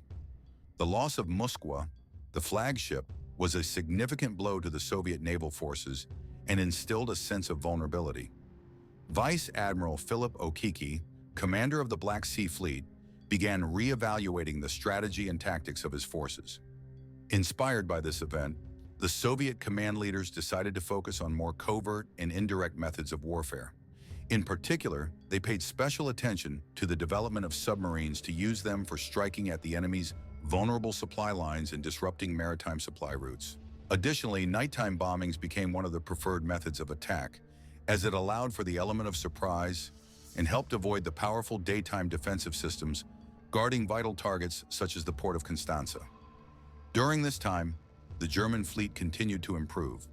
Admiral Scheer, one of the three pocket battleship-type ships built in Germany before Adolf Hitler came to power, once again powered up his engines and resourcefully headed into battle. His target was to attack a convoy of 38 merchant ships protected by escort vessels. This ship boasted impressive speed, over 52 kilometers per hour, as well as armament consisting of 6 28-centimeter guns. For a short time, it posed a significant threat that had to be taken seriously. However, its rapid advance was suddenly interrupted when one of the merchant ships, having broken away from the convoy, unexpectedly turned directly toward the German battleship. This maneuver was incredibly risky and even dangerous for the crew's lives. Nevertheless, the crew of the small transport vessel HMS Jervis Bay, converted from a regular merchant ship, decided not to retreat and was willing to sacrifice itself to save the entire convoy. They knew they risked their lives, but their goal was to protect it. After several years of meticulous research and lengthy negotiations with the United Kingdom, France, and the United States in 1928, the management of Rex Marine Shipbuilding Company approved the project for the first Deutschland-class ship. Subsequently, 3 similar vessels were built, the ship named Deutschland, as well as 2 others, the Admiral Scheer and Admiral Grabe. These ships were classified as Panzerschiffe, or armored cruisers. However, despite these official designations, Britain decided to call them pocket battleships due to their powerful armament and substantial armor protection. Although these ships were relatively light in weight, all were equipped with 6 powerful 28-centimeter guns capable of penetrating any armored target. Their main purpose was to be able to surpass any enemy cruiser in firepower that could approach and open fire. In other words, if pocket battleships could not catch a fast-moving opponent, they could still outgun it from a distance and destroy it. The ship named Admiral Scheer was named after Prussian Admiral Reinhard Scheer, who commanded the German fleet on the open sea during the famous Battle of Jutland in World War I. The German government ordered the construction of this vessel at Rex Marine Shipyard in Wilhelmshaven. The launch took place on April 1, 1933. The ship was named after Admiral Scheer, with his daughter Marianne Besser serving as godmother. The fully completed construction of the ship was finished exactly 1 year later, on November 12, 1934. The ship's length was over 186 meters, with a width of about 22 meters and a maximum draft of 7 meters 25 centimeters. This pocket battleship had a displacement of 13,340 tons and, when fully loaded, could reach a weight of 15,200 tons. The crew consisted of 30 officers and nearly 1,500 sailors. The main armament of the vessel included 6 23-centimeter guns, arranged in 2 triple-gun turrets, one at the front and one at the rear. As auxiliary armament, the ship was equipped with 8 15-centimeter guns mounted in single turrets. Admiral Scheer's armor initially included 6 18.8-centimeter gun mounts, which during World War II were replaced with 6 10.5-centimeter guns. Additionally, the ship carried 28 200mm automatic flak guns, as well as 4 30mm C-30 model guns, significantly enhancing its defense capabilities and effectiveness against aerial targets. Later, 2 Arad Arminus 196 SE planers and a catapult designed for launching these aircraft were installed on board. To combat at sea and defend against torpedo attacks, the ship was equipped with 2 torpedo tubes with a diameter of 53 centimeters located at the stern. The ship's belt armor varied in thickness from 6 to 8 centimeters, providing reliable protection against enemy shells. The upper deck was only 17 millimeters thick, while the main guns were protected by armor over 140 millimeters thick. The power plant consisted of 8 9-cylinder engines, which could achieve a maximum speed of over 52 kilometers per hour. As a result, the ship had a range of about 16,000 kilometers without refueling. Although their role at that time did not involve active combat, Admiral Scheer and the Deutsch-Seeland ship were attacked by Spanish Republican aircraft off the coast of Ibiza on May 29, 1937. In response, just a day later, Admiral Scheer opened fire on the port of Almeria, delivering a strike. Nearly a year had passed since the ship first appeared off the Spanish coast, and eventually its command decided to replace it with a more modern vessel. As a result, Admiral Scheer was handed over to his sister, Admiral Grabe, and returned to Germany for further service. After some time following the start of World War II and the invasion of Poland on September 1, 1939, Admiral Scheer remained in the port of Wilhelmshaven, awaiting orders. He was there with the heavy cruiser Admiral Hipper, preparing for possible further actions. However, on September 4th, British Bristol Blenheim bombers attacked both ships. Several bombs hit Admiral Scheer's deck, but fortunately did not explode. At the same time, the ship's anti-aircraft guns managed to shoot down one enemy aircraft, while the remaining four were destroyed during the second raid, which was repelled thanks to quick reaction and combat readiness of German defenses.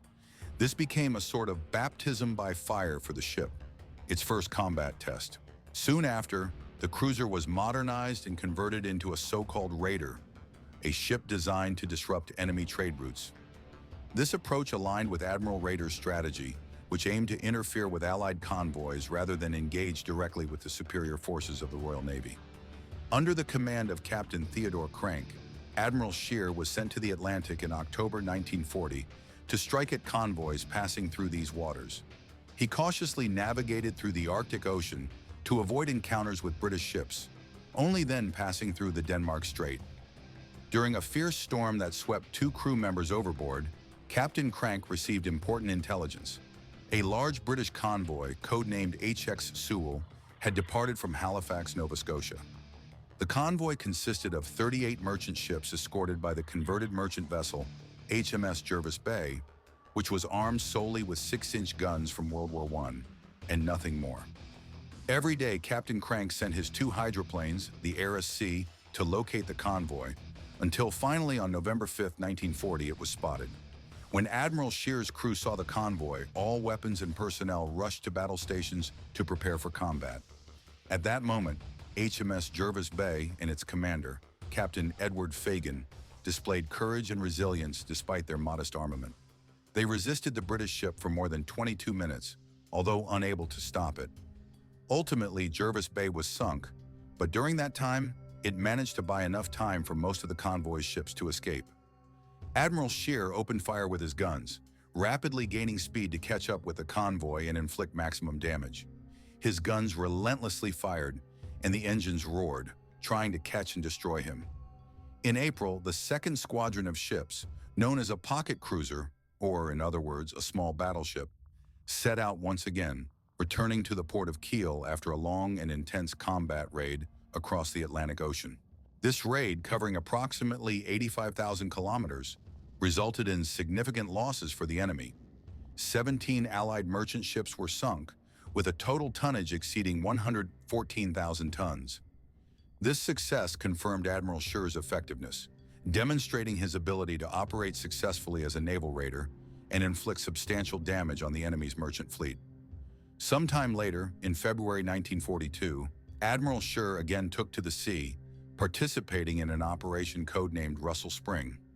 The goal of this operation was to disrupt the trade routes of the Allied nations off the coast of Norway, making supplies more difficult and weakening the enemy. Soon after, as part of another operation called Wonderland, the ship launched a raid into the Kola Bay with the aim of attacking Soviet vessels operating in the area. In August 1942, the pocket cruiser once again demonstrated its combat resilience.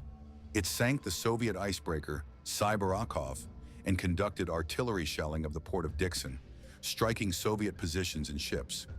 Afterward, to recover and carry out necessary repairs, the ship was sent to Germany. There at the shipyard, it underwent repairs and preparations for new combat missions. In November 1944, to support the advance of its Allied forces against Soviet air, land, and sea units, the pocket cruiser was relocated to the island of Ozzel. This operation was a vital part of the overall plan, and the ship became one of the means of supporting combat actions in that sector. In February of the following year, 1945, Admiral Scheer headed to the ports of Kaliningrad and Pisa to strike at Soviet positions and hinder their resistance on the ground. However, the constant artillery fire from the ship during these operations severely wore down its guns. They began to malfunction and required urgent repairs. Therefore, without delay, the ship was sent back to Kiel to receive the necessary assistance and restore its combat readiness. Yet already on April 9, 1945, fate once again brought it into danger. On that day, during a bombing raid by the Royal Air Force, the cruiser was attacked by a powerful wave of airstrikes. It was hit by several explosive casings, and as a result, the ship was heavily damaged and lost stability, eventually capsizing and sinking. After Germany's capitulation, the ship was dismantled for scrap. Despite the damage, its hull remained largely intact, and ultimately it was sold for scrap.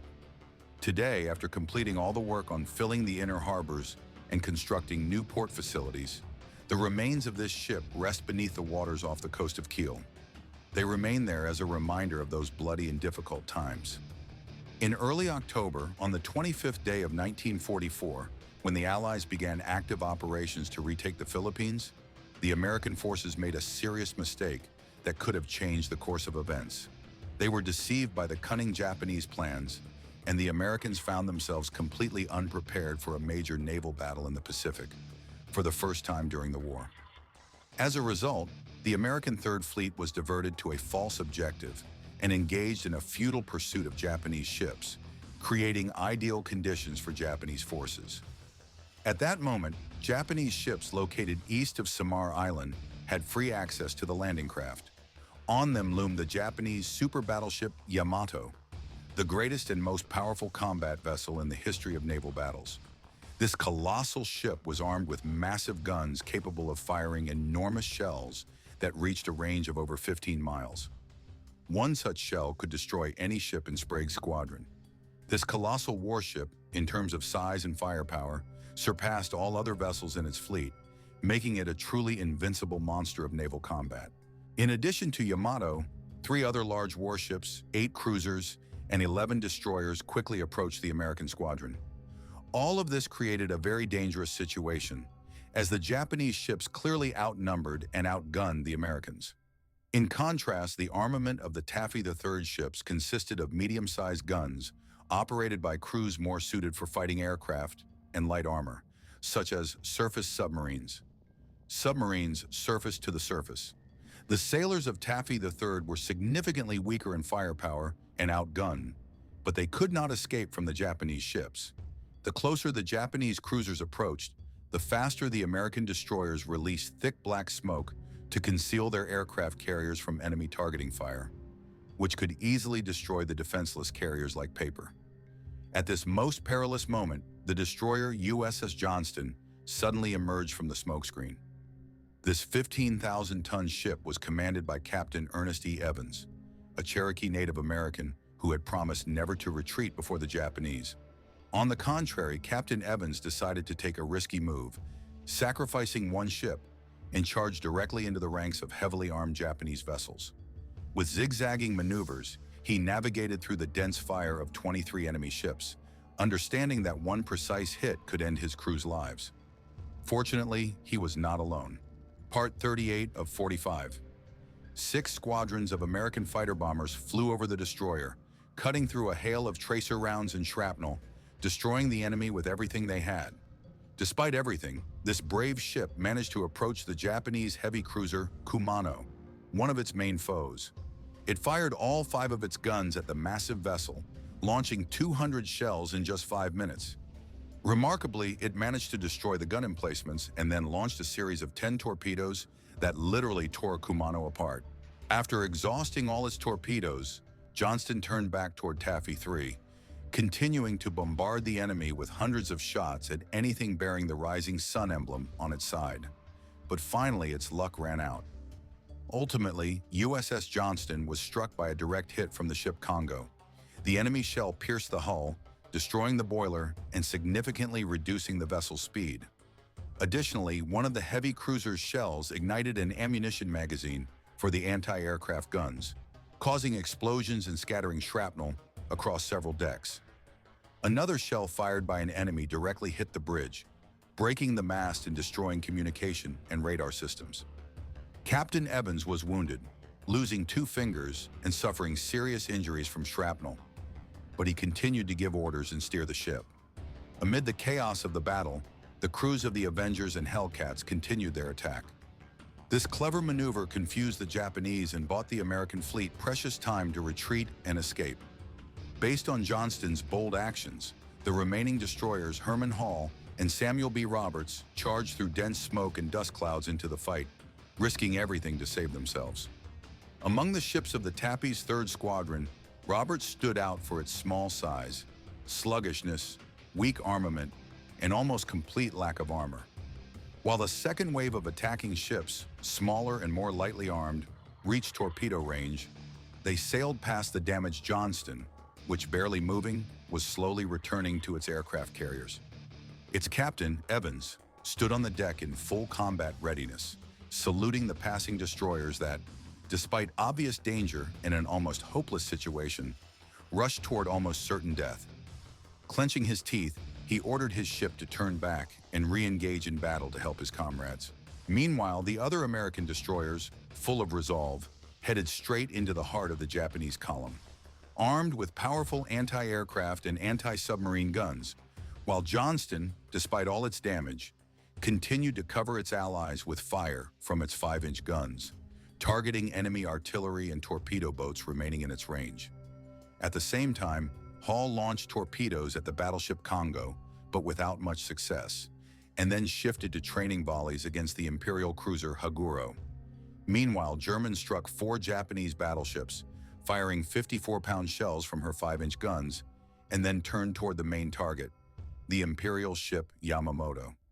She launched torpedoes in its direction, forcing the battleship to change course, while Roberts, joining the fight, attacked the heavy cruiser Chokai with torpedoes and close-range gunfire. However, Captain Evans noticed a troubling phenomenon: a group of 5 Japanese destroyers ready to attack the U.S. aircraft carriers. His ship was the only one capable of resisting them. Without hesitation, he ordered Johnstone to move forward and break into the enemy formation, despite numerical superiority, 5 against 1, and the fact that the opponents were better armed. Evans did not stop, opening fire on the enemy in panic and desperately trying to steer Japanese torpedoes off course. Against all odds, he managed to divert part of the Japanese column from the correct path, distracting their targeting and causing torpedoes to miss their target. During the fierce artillery battle, 2 destroyers, Dennis Raymond and John S. Butler, joined Johnstone. They opened fire on the enemy, doing everything possible to distract the Japanese ships and prevent them from reaching the aircraft carriers. While German was engaged in close-range combat with 2 heavy cruisers, Hall fought for her life against 3 warships, and Roberts fired with such intensity that he expended about 600 shells in an hour. Despite heavy damage, Roberts managed to hit the heavy cruiser Chokai, significantly weakening the enemy. Surprisingly, the small American squadron not only held its ground, but even began to gain the upper hand. Over the next hour, intense fighting continued without pause, and the situation gradually worsened.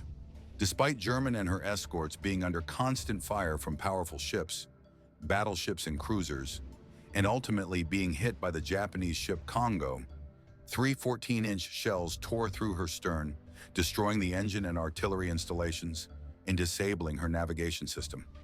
Nevertheless, the ship continued to fight. She had to fire manually because her electronic equipment was damaged, and she launched her final torpedo salvos at the cruiser Haguro. The hit was precise, and the explosion destroyed the lower decks of the cruiser, forcing it to withdraw from the battle. But Gallus herself was in a very dire situation.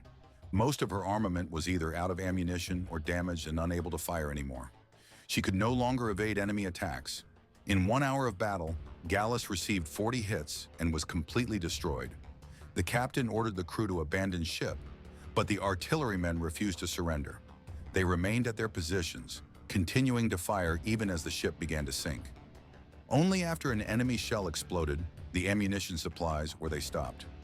Soon, the Roberts, another American ship, was also hit.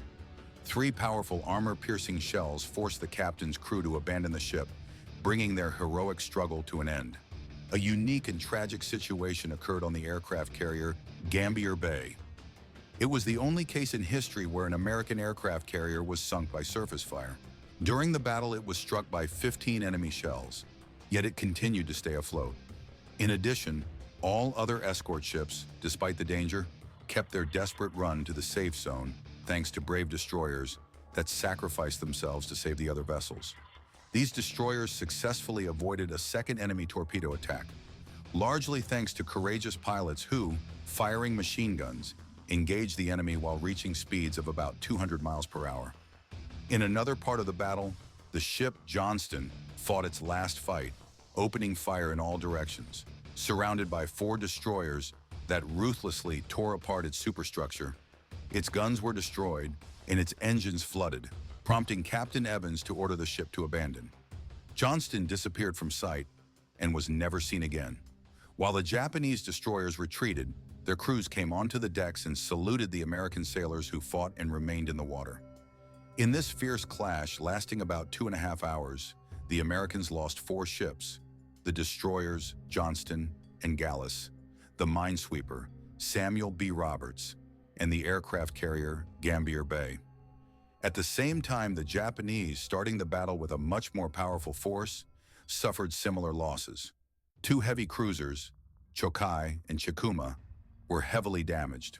2 others, Kimano and Suzuya, received serious damage, and the battleship Haruma was destroyed and rendered inoperable.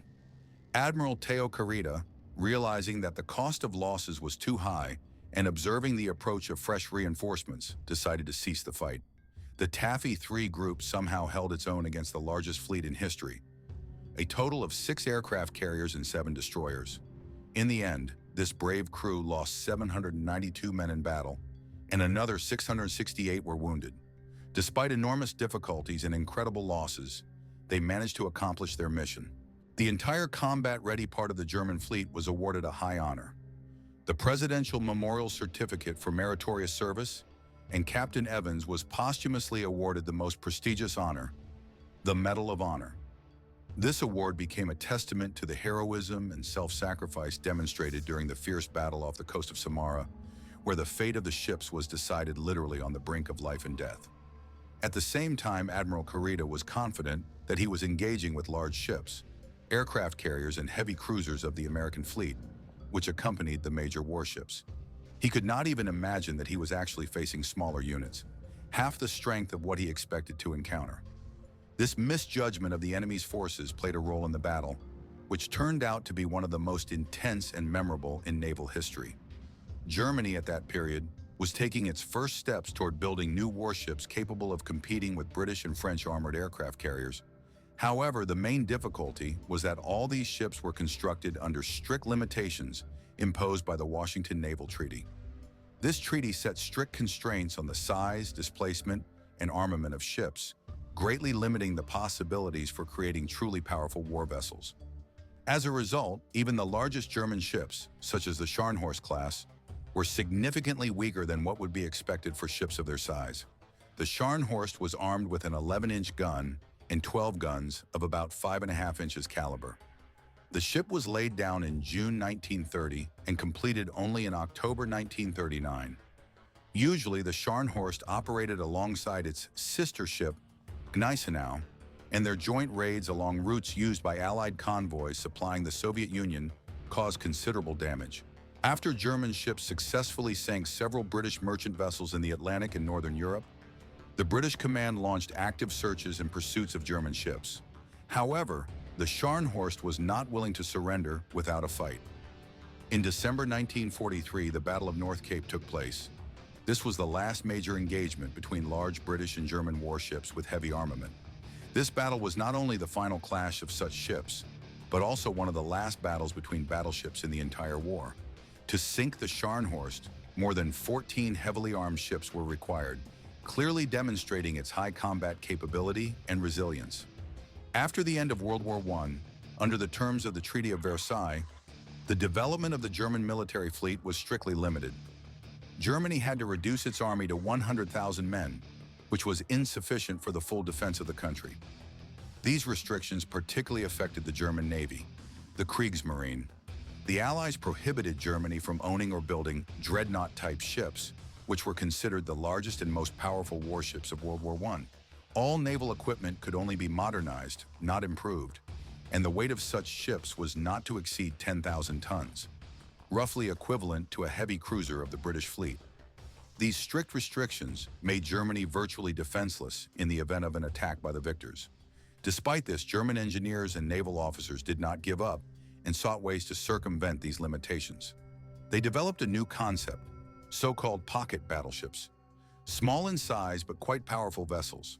The average displacement of such ships was about 12,000 tons, and their armament included 2 triple turrets with 11-inch guns. These ships were not intended for frontline combat, but for other strategic purposes. During the time of significant events in Germany, the country's leader, known as the Führer, actively approved new initiatives originating from the armed forces and provided all necessary contracts and privileges for the development of various industries. He was fully focused on restoring the strength of the German armed forces, starting literally from zero to bring back the former grandeur that the country was known for in the past. This large-scale plan was part of his strategy to make Germany a global superpower again, capable of resisting any challenges and becoming one of the leading forces on the world stage. At a time when the German people, despite everything, continued to believe in and support their leader, the Third Reich government began negotiations to sign an agreement with Great Britain regarding naval forces. This agreement allowed the country to build larger and more powerful ships, which had previously been restricted. Permission to construct such vessels was granted because most leading world powers, including Japan, had already begun creating stronger and more combat-ready ships. In 1935, as part of the fleet's renewal and expansion, the first two ships of the new era were laid down, ships that symbolized the revival of Germany's naval potential. They were named Harthorst and Hannesana, in honor of two armored cruisers that were sunk by the Royal Navy during the Battle of the Fallens, near Argentina in the early days of World War I.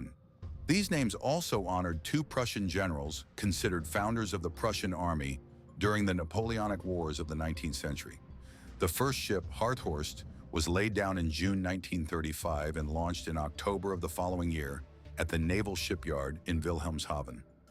Construction was completed in January 1939, just a few months before Germany decided to invade Poland. This large vessel, serving as the flagship, had a displacement of 32,110 tons at rest and reached 48,000 tons when fully loaded. It was 235 meters long, 30 meters wide, and drew nearly 10 meters of water, part 43 of 45. The movement was powered by three Brown Bavarian sea-geared steam turbines, which provided over 158,000 horsepower, allowing the ship to reach a maximum speed of about 58 kilometers per hour. Such a vessel could travel up to 16,000 kilometers without refueling, making it highly mobile and strategically important. The main armament of the Harthorst consisted of 9 11-inch guns, arranged in 3 triple turrets. The forward turrets were named Anton and Bruno, while the aft turret was called Caesar. Compared to battleships of other nations, the armament of this cruiser was somewhat lighter. Instead of the standard 14 or 15-inch guns, it was equipped with 11-inch guns. This choice was made under Hitler's direct orders, who believed that more powerful weapons would attract unnecessary attention from European neighbors. The Führer promised that the ship would be upgraded in the future with 15-inch guns installed, but this prospect was never realized. As secondary armament, the ship was equipped with 12 guns of approximately 5.5 inches caliber. To combat aerial targets, 14 Flak 38 automatic cannons and 16 SKC-30A guns were mounted on board. The cruiser's armor belt was 350 millimeters thick, providing good protection. The armored deck initially had a thickness of 40 millimeters, but in the area of the side connections and at the base, it was reinforced. During one of its combat missions, the Scharnhort successfully sank the British merchant cruiser Rawalpindi. This was an important event that demonstrated the strength and resolve of the German ship. Months later, in January 1940, during the German invasion of Norway, the British battlecruiser Renown found itself in a dangerous situation. It clashed with Scharnhort and was forced to retreat, avoiding complete destruction. However, fate was less kind to another British ship, the aircraft carrier Glories, which was attacked and sunk near the Norwegian coast in June of the same year, despite being in the Norwegian area throughout the year. In the early months of 1940 and the early 20s, the command of the Scharnhort and its ally Gunneschau began a series of successful raids that resulted in significant enemy losses. Afterwards, both ships returned to the German-occupied French naval base in Brittany. By May 1941, Scharnhort and Gunneschau received orders to leave France to draw the attention of the Royal Navy and to allow the new battleship Bismarck to pass through the Denmark Strait to strike the enemy. However, Royal Air Force air attacks thwarted this operation and made the successful passage of Bismarck impossible. Meanwhile, Scharnhorst, Gunneschau, and several other ships managed to avoid danger and reach Germany in the following days. After that, throughout the entire 20th and 41st hours, Scharnhorst remained in Kiel, operating there almost without rest. During the entire 21st hour, he maintained combat readiness and preparedness for new engagements. By the 12th month of 1943, the ship set out again into Norwegian waters to attack convoys heading to the Soviet Union. In this raid, he operated in coordination with the submarine U-boat U-Boat, and their combined actions caused significant damage to the cargoes destined for Russia. On Christmas Eve, on the 24th night of December, Scharnhorst left Norwegian waters and pursued a British convoy. The British fleet had been warned of the German intentions, and in response, a special unit of ships was formed to stop the German hunter. This unit was divided into two parts. The first included the cruisers Norfolk, Belfast, and Sheffield, commanded by Admiral Robert Burnett. The second comprised 4 destroyers, the battleship Duke of York and the cruiser Jamaica, commanded by Admiral Bruce Fraser. As Scharnhorst approached Bear Island to attack the convoy, the British squadron was already there, laying an ambush. Admiral Eric Bay immediately ordered preparations for battle. At the start of the fight, Belfast was the first to strike the German ship, hitting its radar antenna. Then Norfolk fired, but its missiles did not cause significant damage. In response, Scharnhorst opened fire from his main guns, from the Caesar turret, and quickly turned south to escape from the enemy at maximum speed. 20 minutes later, Belfast and Norfolk rejoined and began firing again. In response, Scharnhorst opened fire from the aft turret, hitting Norfolk twice, destroying its radar station and damaging the turret. Admiral Bay ordered a sharp turn into retreat, but Duke of York was already on his tail and opened fire. As the battle grew more personal and fierce, the ship's commander, Shanho, decided to attempt to hit his British opponent. However, his 11-inch shells proved insufficiently powerful to disable the ship. The hours-long clash continued, and eventually another shell fired from the Duke of York penetrated the upper armor belt of the German vessel and exploded in the boiler room. The explosion significantly slowed the German ship and put it in a difficult position. Temporary repairs allowed Scharnhorst to slightly increase the distance from Duke of York, and the German crew managed to disable the British ship's fire control radar, complicating its further destruction. But despite these successes, the battle was not yet over. After 42 volleys had been fired, the Duke of York retreated, making way for the destroyers Scorpio and Storm, which prepared to launch 8 torpedoes. 4 of them hit their targets. 1 torpedo became lodged permanently in Bruno's turret, completely disabling it. Another damaged the shaft of the port propeller, significantly limiting the ship's maneuverability. A 3rd torpedo struck the bow, causing minor flooding. The 4th torpedo caused slight flooding in the lower compartments. While the Caesar gun was focused on the Duke of York, the British ships Jamaica and Belfast approached and launched additional torpedoes. After nearly a whole day of fierce combat, the Shanho began to gradually sink, eventually listing bow down. The debris from auxiliary guns was seen as a display of bravery and defiance by the British sailors, but soon they fell silent in the darkness. At that moment, the British ships turned on their searchlights to find survivors, managing to rescue only 36 men from a crew of 2,000. The water still emitted ominous sounds, but on the orders of the British commanders, the ships began to retreat and regroup. The sinking of the Shanho opened the way for the Royal Navy to breathe more easily and continue safely escorting convoys to Russia, as well as freeing some large ships for other missions. As for the German forces, their navy was never able to recover from this defeat, and its further development was effectively halted.